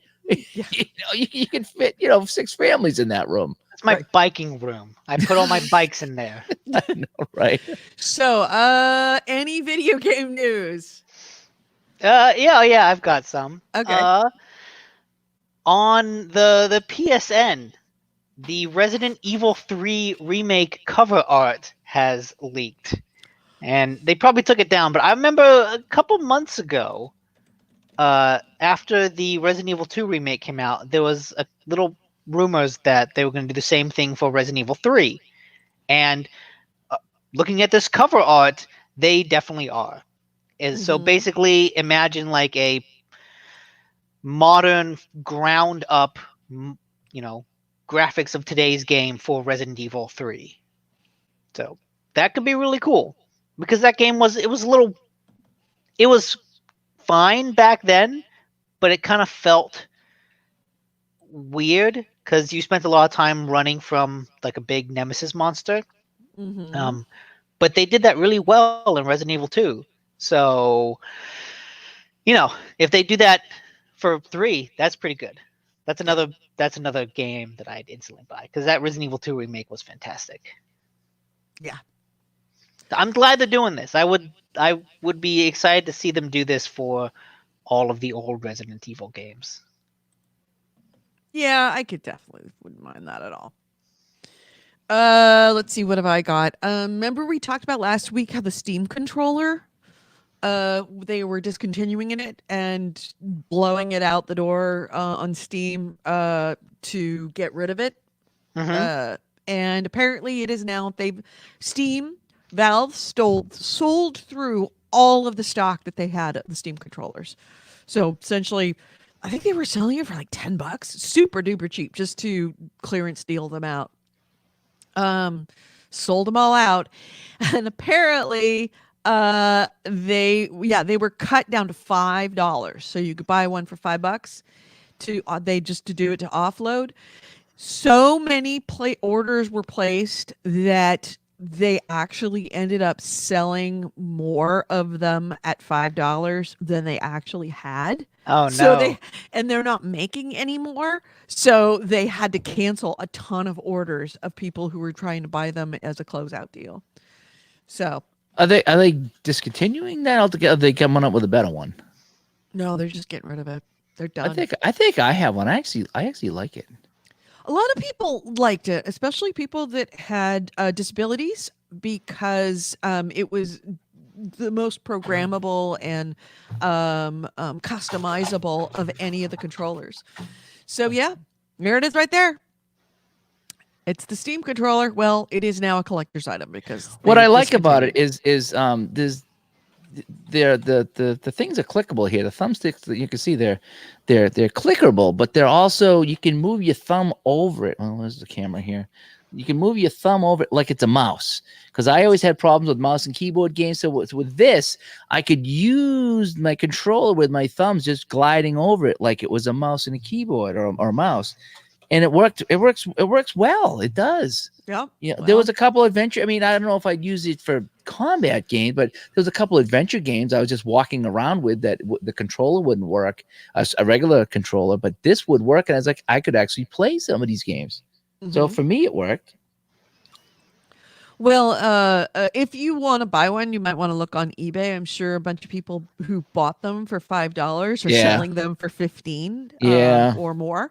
But yeah, so What? This this article that AC Wraith linked to about Uno, Yeah. Keeping politics out of games? Oh, nonpartisan Uno. They basically just removed the red and blue cards. Is this real? it is real. I heard. It's either real or it's really fake. I mean, you know what? I will give them credit. That is a great gimmick. Background that whole story for someone who hasn't read it. Okay, Since so you've read it. Uno, the card game where it goes around in circles, you play a card, it goes around again. The classic game. Uh all the cards have colors on them. They're putting out a non-partisan version of Uno that takes out the red and blue cards. So it's what, just yellow and green? Um I don't know, cuz like this cover looks like it has yellow, green, red and blue. So Mhm. I'm trying to see. The red and blue cards are replaced with purple and orange. Mhm. But as this Polygon article smartly points out, there is a green party. So it's Yes, still there is a partisan. green party. They didn't do their job. Nope. Fucking Uno supports the green party. I'm Yeah, not buying it. I can't support that. the Green Party is kind of not a issue. I mean, if only the Green Party were an issue, but it is not. That's dumb, but that's a good gimmick. That's a good dumb gimmick.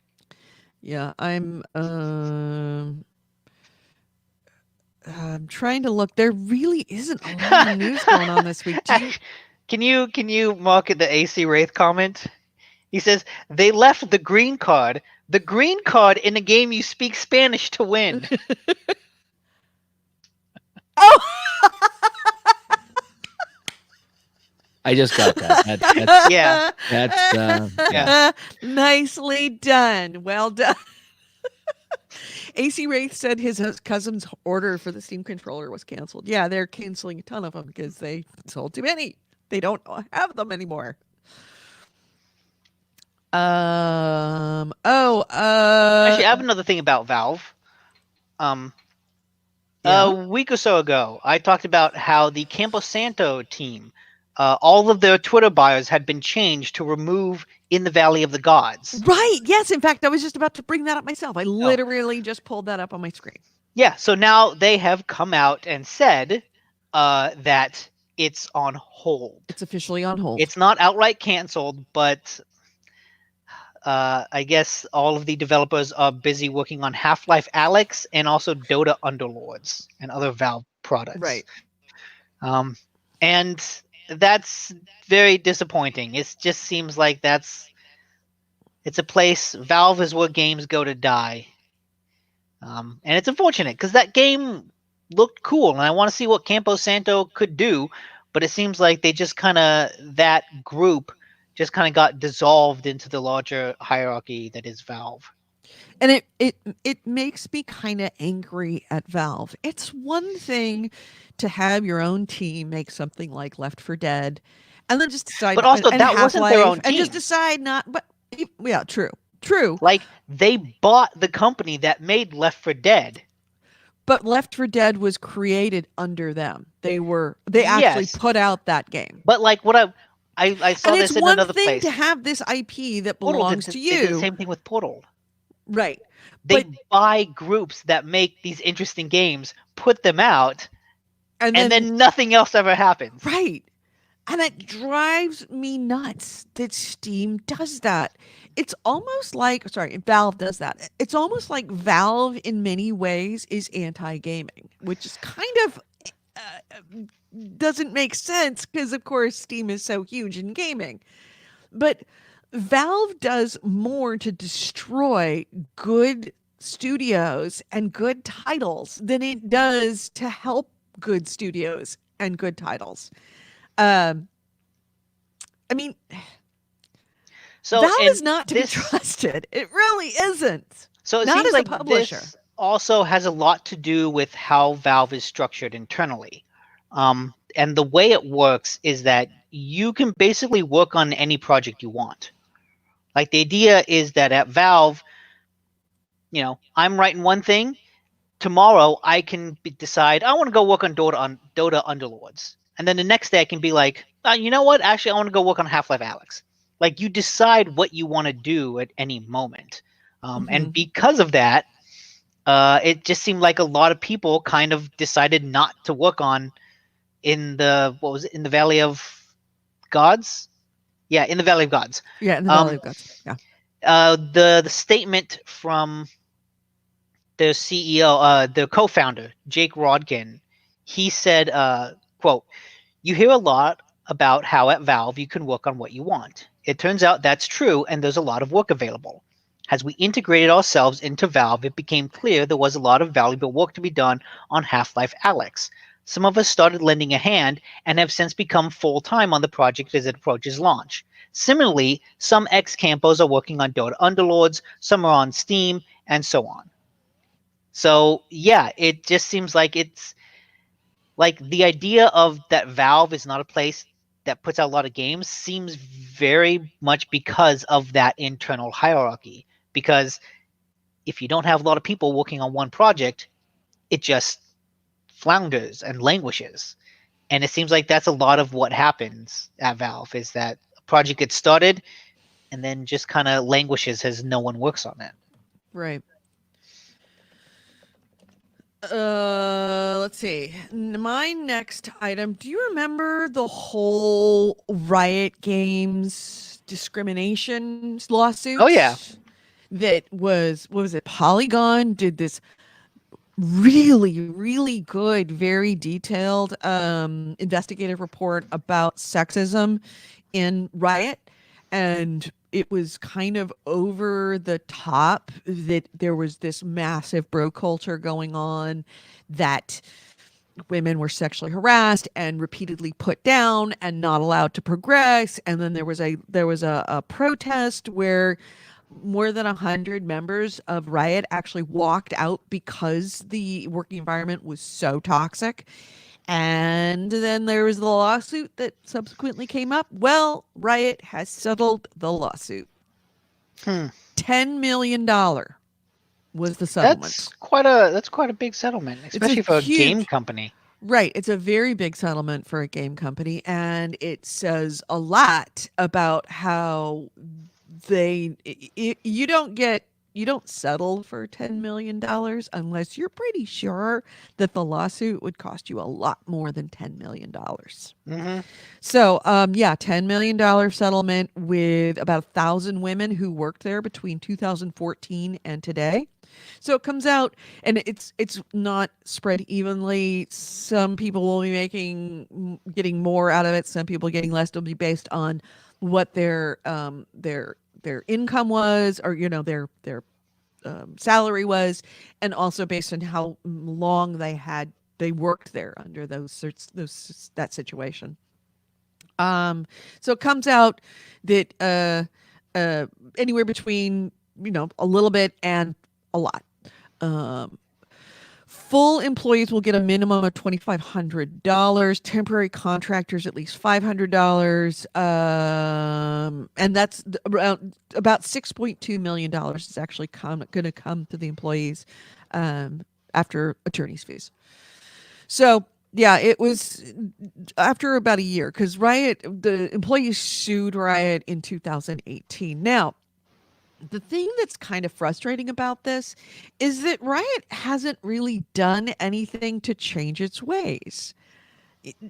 If you looked at that investigation by Kotaku, which was like mind blowing, the things that were going on inside there, it seems like none of those people actually lost their jobs that were committing these really horrific crimes, workplace crimes. So we'll see if that continues, but at least now we know that this is settled and it's not going to go any further. So, but that's a pretty big settlement. It kind of Yeah. says Riot knew they were screwed, which means that they knew they were wrong. Does anybody have anything else? The The Yeah. lack of news around mean, here it's is so crazy to have that little news going on in the video games it's the world. end of the year. Things are winding down. The Game Awards are like in a couple weeks, and we'll get some stuff there. Yeah, in fact, The I'm Keeleys. expecting the Keeleys. The Keeleys, I'm expecting some lots of dragon, some big Dragon Age news at the Keeleys. I would not hold my breath. That's too far off. No. There is a lot of speculation that we are going to get a Dragon Age announcement at the Keeleys. Okay, we'll see. Oh yes, I would put money on that. You're going to get something. Okay. It may not be exactly what you want, but you're going to get something about it. There was an interesting article on Vice about how the FBI has asked Sony to provide information on a PlayStation 4 user who is allegedly part of a cocaine distribution network because he was specifically using the audio chat on PlayStation to coordinate deals because he thought like that's secure. It's not being Sure. recorded. Right. And Oh, it is. Absolutely, they are. the warning question doesn't say anything about if the audio chat was actually recorded, but he also did send a couple messages in text between him and other users. So they do have that digital paper trail. But it's just an interesting look at kind of the future where hey, you could, you know, Sony might be monitoring your game conversations, providing to the FBI if you're doing Drug shit. deals on the Yeah. PlayStation, yeah. So And I that think this doesn't was like surprise me in the least. I think this was like the first or not the first time. I think it was the second time that the FBI has asked a game company to provide, or Sony specifically, to provide data to the government. Second time that they've announced. True. There has been a lot of speculation. And I remember this from quite some time ago, that PlayStation and Xbox communications, especially PlayStation because it's in Japan, were being used as a method of communication by terrorists in Middle East and other foreign countries to connect with people in the United States in a Yeah, way the that Vice is article not easier to track. mentioned specifically that in May 2017, the FBI applied for a search warrant to Sony for a terrorism-related investigation. Right. Yep.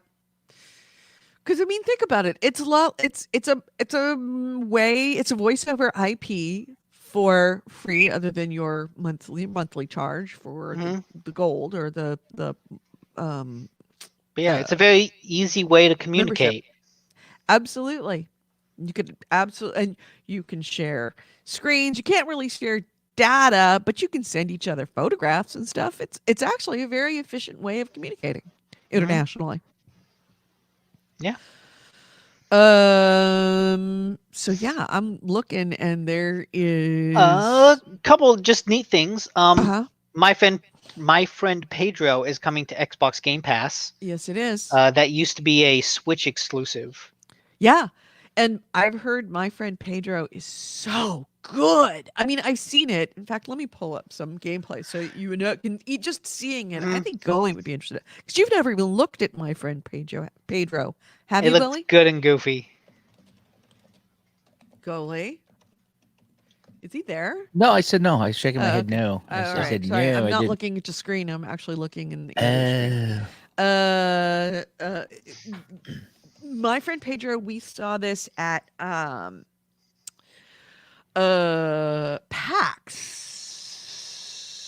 What was it? 2 years ago, I want to say. It is such a great looking game that we just sat and watched it with the fighting because it's so fun to just watch it. And we were very excited for it. And it's just essentially one guy that did it, that came out, that did the whole, all of the programming on it. We actually met him. But it's a lot like it's like playing in a Tokyo or what's the Like best a way to John describe Woo. it? John Woo movie. Thank you. Yeah.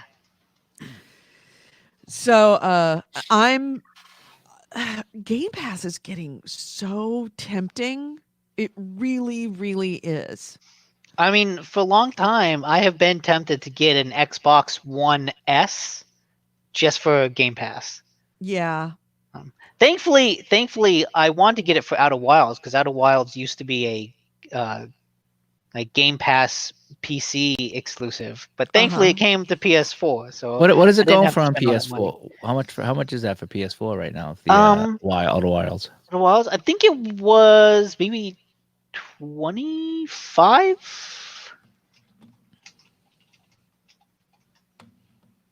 I'm not liking this game I'm looking at right now. No, it's definitely not something you would like, but No, it is a it's lot of fun to watch somebody else play, Yeah, especially if 25. they're good at it. Outer Wilds is 25. All right. So anything else? I mean, I'm looking hard and I can't find any news. When do the Keeleys happen? Um, well, I know like a day or so ago was the 25th anniversary of the PlayStation, and so a Yes, it lot of was. websites have some nice retrospective things about it. There's a neat article on Polygon that sort of interviews um, Wow, it's some of the 25 years people. old. Yeah, the Like, PlayStation 1, not the 2. This is the first one. This is like Sony's entrance into the yeah. gaming sphere, which only happened because they couldn't make a deal with Nintendo, which is Yeah. wild to think about. Yeah. It is kind of crazy. Um The Keeleys happened on the 12th. okay, so we've got 8 days. Mhm. So a week from tomorrow. The So Keeleys? by next podcast, we still won't have any news. No, but Well, the we might have podcast all after that. Well, we'll we might have all have the leaked leaks. stuff. Yeah. All the leaks will come out. Yeah, that's exactly true.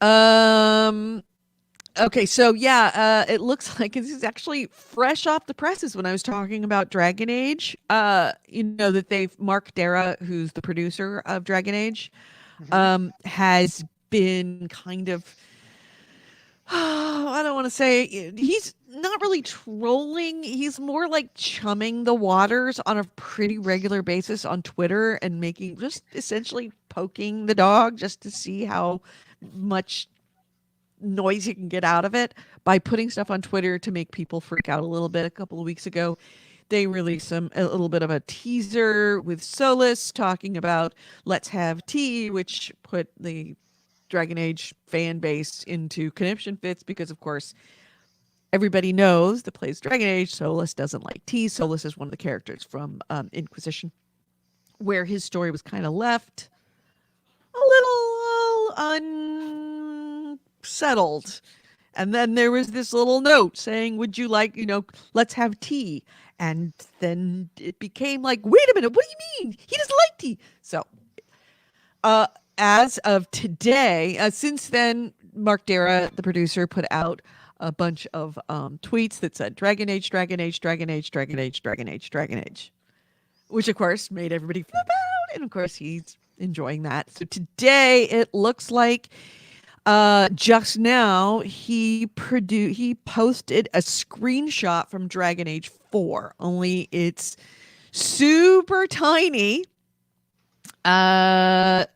Where he says it's been slightly redacted, and I'll go to the tweet so that you can see it. No, that's not it. Let me get to it. He says it's been slightly redacted. And I'm pulling it up right now. He said, "Okay, here's a real screenshot from Dragon Age 4, slightly redacted." That's it right there. See it up here? Slightly. Yeah. Super. So it's got a little teeny tiny corner where he's just showing it. Oh wait, I think the GameHounds logo is blocking the one part that's not redacted. Oh, okay. Let me get the Oh, I I see. can't make It's the in the logo go upper. away. It's in the upper Yeah, right. you can see it when it's in the small screen. Yeah, see Well, the I'm upper sure that right it was there? that it revealed a wealth of information. Yeah. So yeah. He's essentially just fucking with people, and that may be just because he's kind of a dick, and likes throwing blood and guts in the water to see the sharks flail about. It also might be because we're going to hear about something at the Keeleys, and I think it's the latter. We're going to hear something at the Keeleys. It's not going to be everything we would need to know. It's probably not going to be a release date, but we're going to get another trailer. We are. There's just no question in my mind. So, anything else before we close out the show? Down to the last few shows of Christmas of 2019. I can't believe it's almost Christmas. I always say that every year, but Couple of weeks ago from now. Absolutely. It's almost 2020. Think about the all the future sci-fi things that had the 2020s as like their dystopian post-apocalyptic future. And we're in it. So, all right. On that note, shall we close this out, gentlemen? Mm-hmm. All right. Let's close this out. Oop, that is the news sounder. Whoops, that was my bad. Let's close this out. No, that's the intro. God damn it. Let's close this out. There we go. You've been listening to GameHounds, episode 525. We recorded this on Wednesday, December 4th, 2019. I've been Edie Sellers. With me, it's been Holy Goalie and Nick DiNicola. Ways to get a hold of us is gamehounds.net is our website, and gamehounds@gmail.com is our email. We record this show live every Wednesday at 9:30 a.m. Pacific, 12:30 p.m. Eastern on Spreaker. That's speaker with an R, Spreaker.com. Donnie Eddington and who else was there? Ryan Stevenson, Donnie Eddington, AC Wraith. Thank you for being in the chat room on Spreaker. That's speaker with an R, Spreaker.com. Join us live in that chat room. Or if you'd like to watch us on our sponsored live stream, thank you to Michael fucking Underwood and Terry fucking Sweeten, who are our two Don Matrick sponsors of our video feed. You can find us at GameHounds Vids, VIDS, on YouTube or on Facebook as The GameHounds on Facebook. We stream there live Wednesdays, 9:30 a.m. Pacific, 12:30 p.m. Eastern. Our Facebook page is full of wonderful links to news throughout the week. That is The GameHounds on Facebook. Also, everything that we mentioned on this show, even in passing, there is a link for it. If you go to our comments, either on Twitter, Facebook, or YouTube, you will find it. Those links are provided by our very own link bitch, AC Wraith, and our Facebook page is lovingly curated by our very own Steve M. Hawk Ortegon, our piss boy. Nick, Goalie, anything else before we end the show? Go buy Blood and Blasphemy. Go buy Blood and Blasphemy. Yes, You yes. can find that on Amazon. Go ahead, and if you buy it on Amazon, leave feedback on Amazon for author Nick DiNicola. I'm gonna buy it. Congratulations, Nick. I'm going to buy it. I'm going to say I loved every story, but the one by N.D. DiCola. All right, everyone. Have a great week. Talk to you next week. Bye-bye. Oh, wait. Did you do the voices for Patreon? I did. Okay. All right. Michael fucking Underwood. Michael fucking Underwood and Okay. Terry fucking Sweeten. Thanks, that's guys. And also, if you want to donate, go to our Patreon, patreon.com/GameHounds. Thank you. Bye.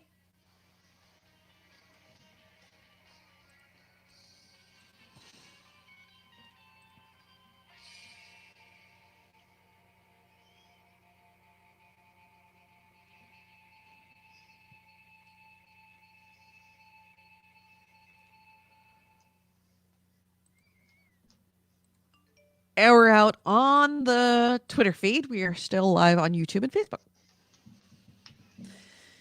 Cool. So what day do you want to play A Way Out? Not tonight. I can't do it tonight. Yeah, I mean, I do a lot of gaming at night. me So maybe too. the weekend would be better. Okay. Weekend's fine. Because I usually get home around 9, and then eat. So I'm usually playing the game by like 11. Yeah, that's fine. Okay, well then I anytime. mean I usually start playing in the evenings Okay, about there's a lot of 7, and I usually go until about 3 a.m. okay, because there's a lot of times that I go online and I see the thing that says Edie playing Kingdom Come, and I'm Yep. thinking like, is she just leaving the PlayStation on? Yes, I But am. But no, if you see, I see you getting on all the time in the okay, evening. then I'll So just yeah, send you a text when I get on, or you send me a message, and we'll try to play that whenever. I'm trying to get to bed before 4 a.m. every night, but that's not always happening. I A late totally night is get that. 4. I like Yes, staying up Scully. later. I go to bed, but yes, 4 a.m. Pacific time, which would be 7 a.m. your time. No, on weekends, 4 a.m. is my bedtime. On Wow. weekends, I'd prefer I to stay up that remember. late. Oh, this is a while. This is probably 7, 8, 9, 10 years ago. I remember getting to work. I get to the rink, and I was about 6 a.m. and I was sitting in the parking lot of the rink waiting for them to open up. And I get on, and you were streaming. And it's like I'm up getting ready to go to work, and you're still like, yeah, I'm still streaming my game. I should go to bed. It's like, dude, it's like I'm up, I got coffee, I'm waiting for the rink to open. Let's get this day going. And Yeah, no, I'm a total night owl. and Goalie's in the chat room right now as I'm streaming, and yeah, I'm I was playing this wide game. awake. I was wide awake. And I was I'm riding my honestly, I horse. was up until 3 last night playing the Outer Wilds, and the only reason I went to bed is because I remembered, oh shit, I got a podcast in the morning. That's the only reason why I went to bed at 1:30 in the morning is because I had a podcast in the morning. But otherwise, yeah, if left to my own devices, I prefer to go to bed between 2 and 3 o'clock in the morning, and then wake up at like Yeah. 9 to 10. This past week that I've had off, I have been like wee hours of the morning. It's Wake like, up at the crack of noon. yep. Oh yeah. Oh yeah. It's been That's- great. That is my natural state. And the thing is that I can convert to morning person. I mean, JetBlue, my day started at 5:15. I had to be like washed, dressed, makeup, drive an hour and 15 minutes to work, and then clock in at 5:15 or 5 o'clock in the morning. So yeah, I was super early morning, and then working the other job. I mean, I was up at 6 a.m. and out the door by 7:30 so that I could be at work at 9. So yeah, I mean, I convert. But if I had my druthers, my ideal situation is waking up at like 10 a.m. and going to bed at like 2 a.m. Mhm. I like to get up between 8 and 9, and at 10, that is the magic hour to go and do things around here, because you don't want to fight the 8, 9 a.m. traffic. You don't want to fight the noon traffic, and then after 2:30, it's picking up kids, and then the 5 p.m. traffic. It's for me, like when the clock hits 10 a.m., it's like I'm out. I'm on the road. I'm running my errands. I'm going to the stores. That's the time for me to act around here. Otherwise, you're sitting in traffic. Right. AC Wraith says, I get so little sunlight that I should be a morning person, but instead the rising sun just gives me second wind, so I stay up later. I feel the same way. When the sun starts to rise, even if I've been over asleep, it actually energizes me. I should be a morning person. And the thing is, I really, really, really love dawn. It's a beautiful time. I absolutely love the world. Oh, a lot of dawn. women love dawn because it gets those dishes so clean.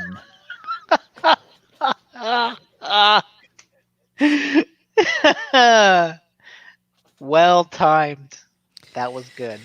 So, yeah. Also in the Miles chat. said, would one of Yeah. you be interested in being a guest on my podcast? I can send details in the email. Yeah, absolutely. Always. Whichever one of us you want, let us know.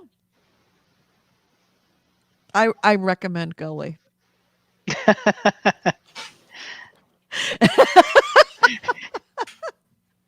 All right. And yeah, Miles, absolutely. And by the way, do you want us to pimp your show on this? Why not?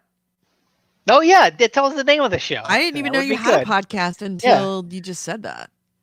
So, Barbara Zelikman. Barbara says, I don't fall asleep till 6 a.m. Hopefully 9:30 or 10 a.m. I do not know what sleep is.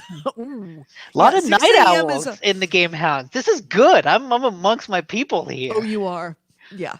Well, you Everyone always. else I know goes to sleep early. Oh yeah, and I prefer not to. If I have to, I have to. Barbara says, "Is that why your hands are so soft, Dave, from using Dawn to clean the dishes? You're soaking in it." Are these mild? No, More than just more mild. mild. It's palm olive. Well, see, Goalie, you want your hands to be very, soft and very You have to have camera soft friendly hands. because you're doing all the dice rolling. You Yes, need I your need it. hands I to be know. video friendly. I know. I got a thing on my hand, and I have to wear long sleeves until it heals up, so I can chuck my dice, and people don't see my yuckiness. So, yeah, At worst, I do. you'll need to like hire a hand model to roll the dice while you talk over it and act on camera. Get some hot chick with some hand thrown dice. There you go. Yeah. Every week you should do something different with your hands. Like one week you could like glue a hair onto the back of your hand. Or like wicked long nails or something. And then Yeah. next week it's The like Lee press on. put on press on nails. So Oh it yeah, looks like you a could girl's You nails. could get really into nail art. Sell it as ad space. Yeah, sell ad space on your nails. Ron was always saying, because he does his show, he's gonna sell ad space on his forehead because he's always looking right at the camera like this, All right. So, and I haven't seen anything from. I'm just kind of waiting to see where Miles is gonna tell us what his podcast is, so we can pimp it for him. But I guess he's not gonna be around. But I gotta go eat. I gotta go walk a dog. I gotta pee. So, anything else you want to talk about before next week's show? Is everybody good for next week as far as we know? Yeah. I think so. As long as no one's in the hospital or work's not too crazy, then yeah. Okay. So, And Nick, you're still good as always. Yeah. Good but late. It looks like the later in the month. Barbara Pelican says, "Put googly eyes on your fingers." That would actually be really good. Later in the month looks like it might be a little hard because Wednesday falls on the 25th and the 1st. Oh, it does? Yeah. I'm looking. Let me look at the calendar. Really? Oh, gosh. Christmas and New Year's Day. Are Yeah. both show days. That might be a little hard. So it looks like we're taking 2 weeks off. Unless we want to do Although something. I will have those 2 weeks off, so I'll be free to like podcast any other time if you want to do like a unique holiday timed show. We could do something like that. We could do the we could do the GameHounds Christmas show where we just get raging drunk and do some tabletop gaming. Well, that's true. We'll have to find a good Just get tabletop game to play. hammered on eggnog. I'll get some We could do eggnog that. and I could definitely something. do that. And Miles said his show is called Everybody's Screwed Up. Well done. I like the name. And it says you can find it on Spotify and Google Podcasts. Cool. Not on iTunes. You should be on iTunes. It's kind of the gold standard of podcasts. He says, I talk to people who are doing interesting things in their lives and are willing to share their stories. Oh, cool. And it's called Everybody Screwed Up. Oh, that's good. That's a good title. and for that. you want to talk to one of us. I highly recommend going. Have you Going ran? is definitely the person you want to talk to. Have you run out of people to talk to?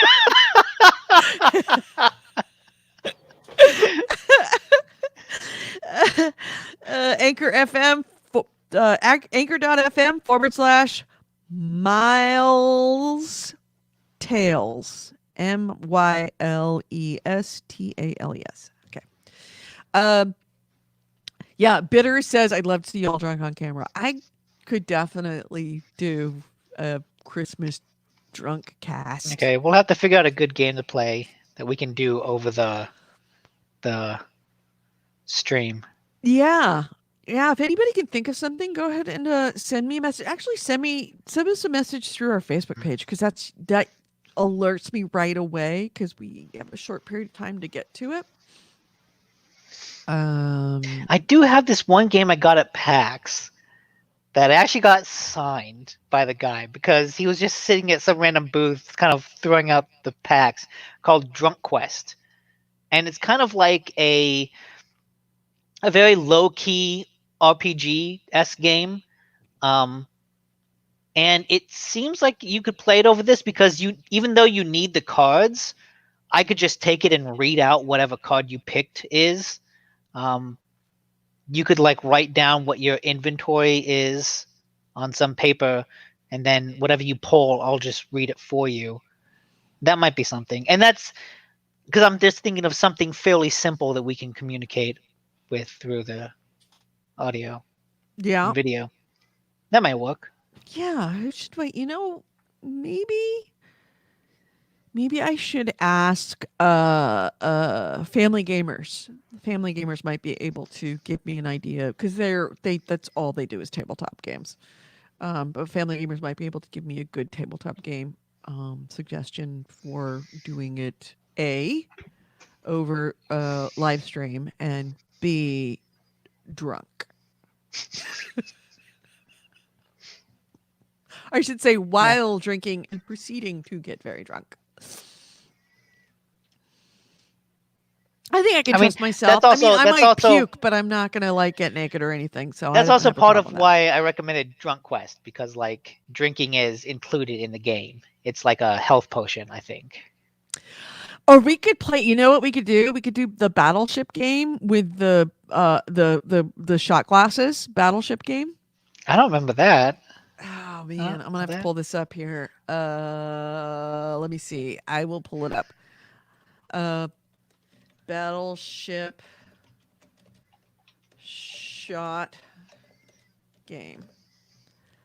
Battle shots? Battle shots. There's actually a video of this. Oh my god.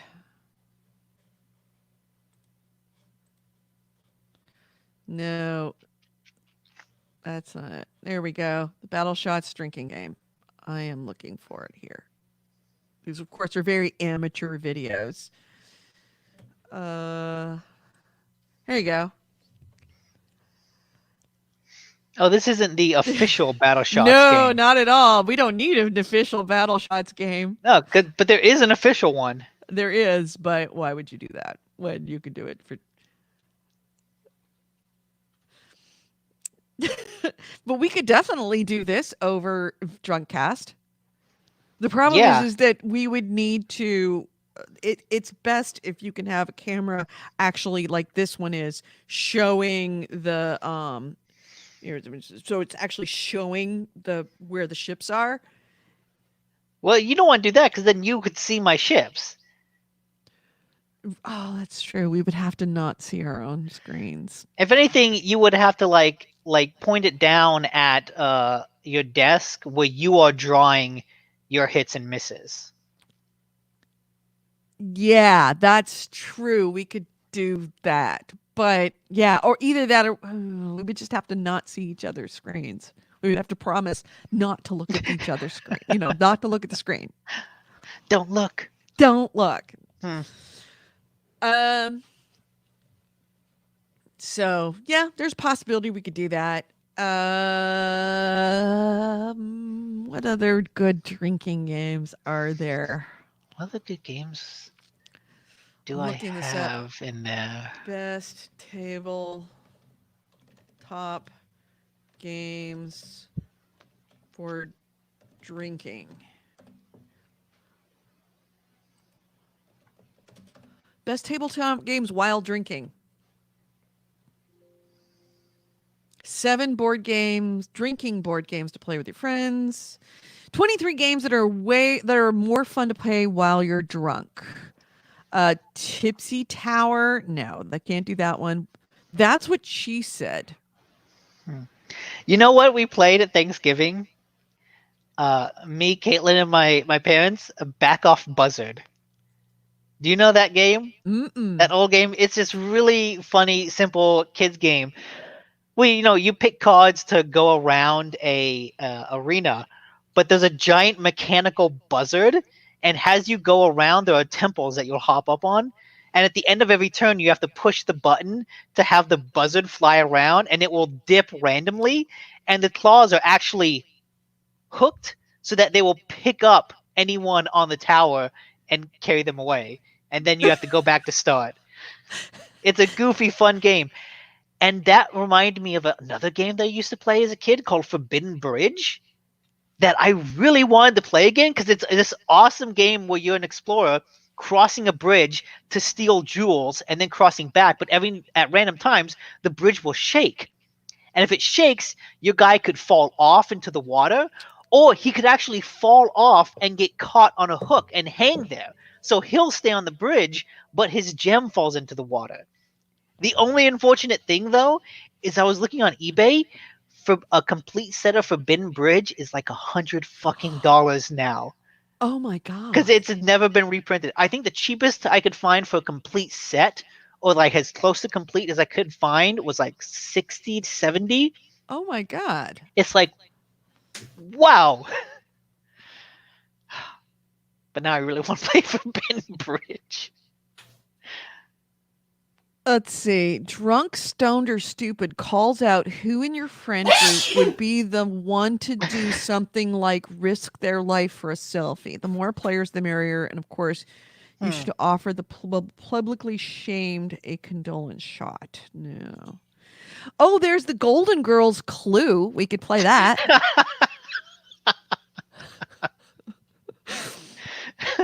Solves urgent mysteries like who ate the last piece of cheesecake for a night. Oh, with I thought it even- was actually going to be which one of them died. I would play that. Considering there's only one left now. Because she murdered the others.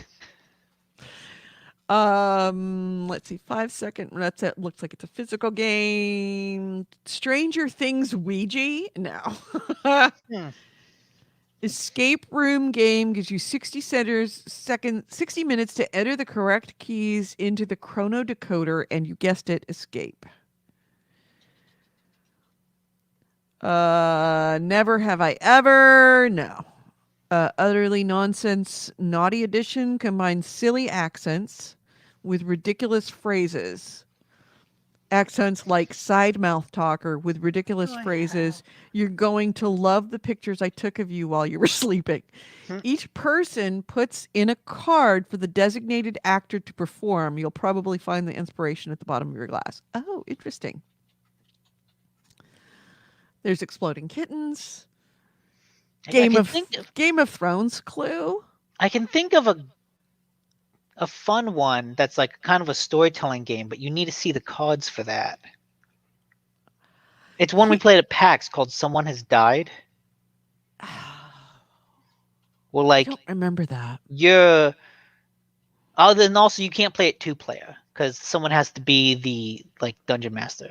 Someone is like the lawyer reading a will, and the other players are people trying to argue why they should get what's in the will.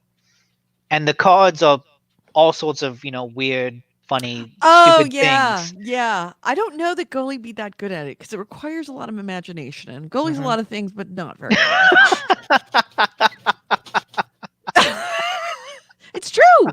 It's true. If I asked you to make up a scenario, I don't know that you would do that well at it. I would excel at something like that. I think he No joke. might. No I joke. think he might. I have an Really? imagination that yeah. And not just for that stuff either, like for normal stuff. So, yeah. Okay. All right. that's a possibility. Again, like that's one where you have to see the cards. That's what makes it tough. Yeah, there's a game called Hearing Things, challenges you to the ultimate lip reading contest. Choose from 150 cards with 600 phrases and try to guess what your opponent is saying while wearing noise canceling headphones. Yeah. So you put the noise canceling headphones on, right? I mean, And first then that'd be there's easy because you could just phrases. take off the headphones. That's true. You could take off the headphones and then try to guess what we're saying. What was this called? Hearing Things.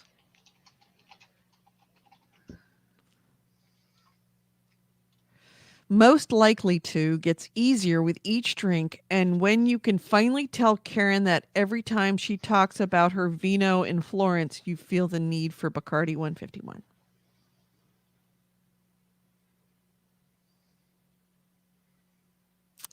Yeah, it Hearing looks like Things. it's Robin's. Winopoly, no. Disturbed friends will make you vote on what you think your friends would do in horrible situations. 250 questions to be exact. They do say alcohol brings out honesty, so drink up. I think I have that one. Disturbed friends? Yeah. Yeah. Then there's Cards Against Humanity. By the way, you saw what Cards Against Humanity did for Black Friday? No. Did they raise the prices again? No. Cards Against Humanity programmed an AI bot to write Cards Against Humanity cards. Huh. That's And pretty cool. then they set that thing off for all of Black Friday. In another room, they had the Cards Against Humanity card writers writing in that room. There were 2 packs offered, one made by the AI bot, one made by the writers. If the writers sold more packs than the AI bot did, then they would get $5,000 each bonus. If the AI bot sold more packs than the writers would all be fired. Oh, Jesus. The writers sold more packs by something like $180. I Oh, mean, literally Jesus. just barely scratched by.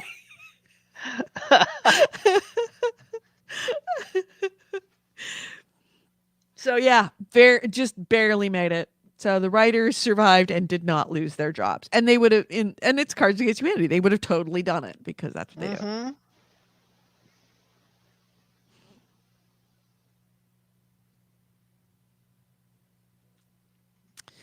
Smartass lets you embrace your annoying know-it-all side, exaggerated by your second beer. Be the first to answer the questions who, what, and where am I, and move through the board to the ultimate pain in the ass title. Yeah,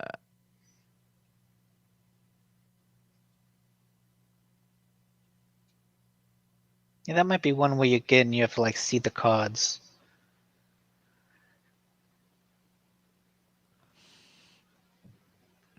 Telestration. I mean, that's just a trivia game. Yeah, someone plays. Telestrations is good, but again, you have to be there. Yeah, exactly.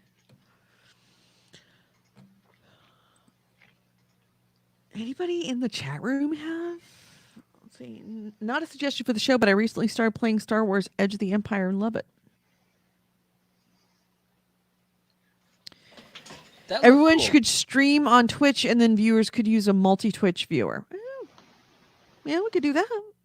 Some of those Star Wars board games look pretty cool. I was watching people play them. I mean, you need to have people and space and the whole bit, but they look fun to watch.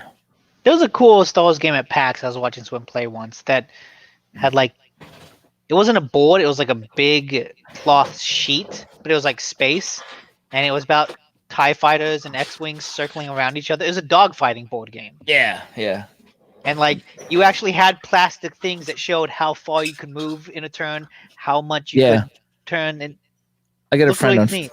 friend on Facebook that plays that, I think, and every once in a while he'll put pictures of videos, and it's a big Yeah. thing. Ooh, this sounds interesting. This is a recommendation for games to play while drunk from postgradproblems.com. It's a game called Betrayal at House on the Hill. And it's I described think as we this. played that. I Betrayal, think me and Chris played that at a PAX one time. maybe. Betrayal is a personal favorite of mine. It's equal parts Clue, Scooby-Doo, and Dungeons & Dragons. You choose one of 6 adventurers who explores a haunted mansion, working together to discover the layout of the house. Sounds easy enough so far, right? Well, halfway through the game, one of the players will find a haunted object that turns them evil. And the remaining players will have to team up against that person to try to escape. This game has over 50 different scenarios, making it unlikely that you'll play the same scenario twice. To quote a friend of mine, and the first time he played, I'm going to betray the shit out of you guys. And betray he did. Yeah, me and Chris played this game at PAX one year, and Uh-huh. it turned out one of the players became a witch, and I think the rest of us were transformed into rats and had to like find a way out being rats. There's another one called Munchkin. This is one of the more popular new wave board games that have been released in 2001. Munchkin is a role-playing light game where you play a fantasy character, Yeah. equipping yourself with silly items and fighting goofy-looking monsters to level up, all the while trying to kill your friends. Sure, it sounds more nerdy than it actually is, but if you're having a board game night, embrace your inner geek and get into it. Not a fan of playing elves and wizards, Munchkin has 100 expansion packs, including everything from Adventure Time, Rick and Morty, to Marvel Comics, Zombies, and Cthulhu. It's quick and easy to learn, and you can totally screw over Karen for that time she turned you down for a happy hour after work. Yeah, my friends have that game.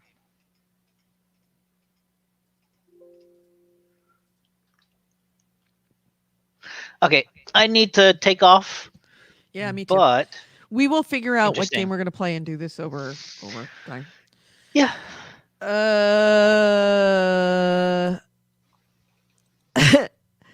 AC Ray says, I know people who would be tempted to buy the AI packs on principle. Yeah, me too. I really kind of sort of wanted to buy the AI pack. Which principle? The principle of supporting AI or the principle of screwing the Cards over Against humans. Humanity employees? Yeah.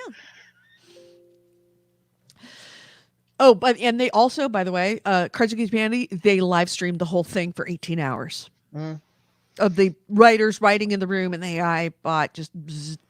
Also, AC Wraith put a link to a video, Will Wheaton's tabletop for Betrayal at House on the Hill. Uh-huh. That's a fun video.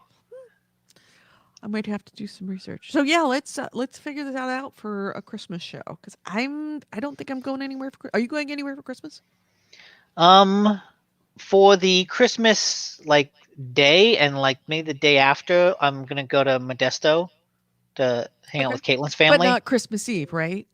Christmas Eve, I will be here. Because Christmas Eve I'm spending with my family. Christmas Day I'm spending with hers. Okay. So. But you're spending it with your family. Christmas Eve. You're spending with your family, so you won't be able to stream and drink. Maybe in the morning. You clearly don't understand how drunk we're gonna get. Okay, I mean we can also, like I said, I've got 2 weeks off. We can do any day. Okay, all right. We'll pick a day. Gully, it's really up to you, dude. You're the one who actually has a life. I don't drink much anymore. Not that I wouldn't, but I just don't. I know. I don't. I once a month. Can we? Right. Well, let's make this your once a month. But also, we'll just have to find a fun game that I get to be the red fun to cards. watch. You can be the red cards. No, they're orange cards. We're playing the nonpartisan version. No, we're not. We're totally playing the partisan version. I like the red cards. We'll find something, even if I don't know. We'll figure something to do. Yeah, I'll have to look online, see what's a good online role-playing game to play. Yeah, I don't know. Nick and I will do some research and we will sort it out for the best role playing game entree for you. Okay. I need to take off and go. Me too. I need All right, to go everybody, back to thanks work. for watching on YouTube. Yeah, Go back I to do too. work. I'm going to shut up. I'm going to work. Shut up. I'm muting you. There, muted. Ha, fucker. Thank you, everybody. Thank you, everybody, for listening and watching on YouTube. We will talk to you next week. Bye. You're such a dick. You are such a dick. See you later.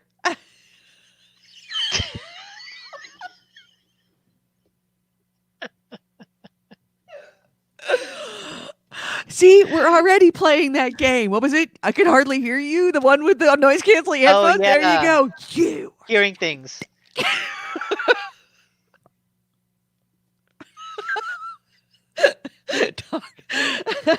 Actually, want something you can do with a video? It's Oh charades. shit! Did I just? Oh no! I hung up. What the hell? I didn't mean to. I was trying to. No, I think he left. No, I think he left. All right. Anyway, we'll talk to you next week. Bye. Yeah.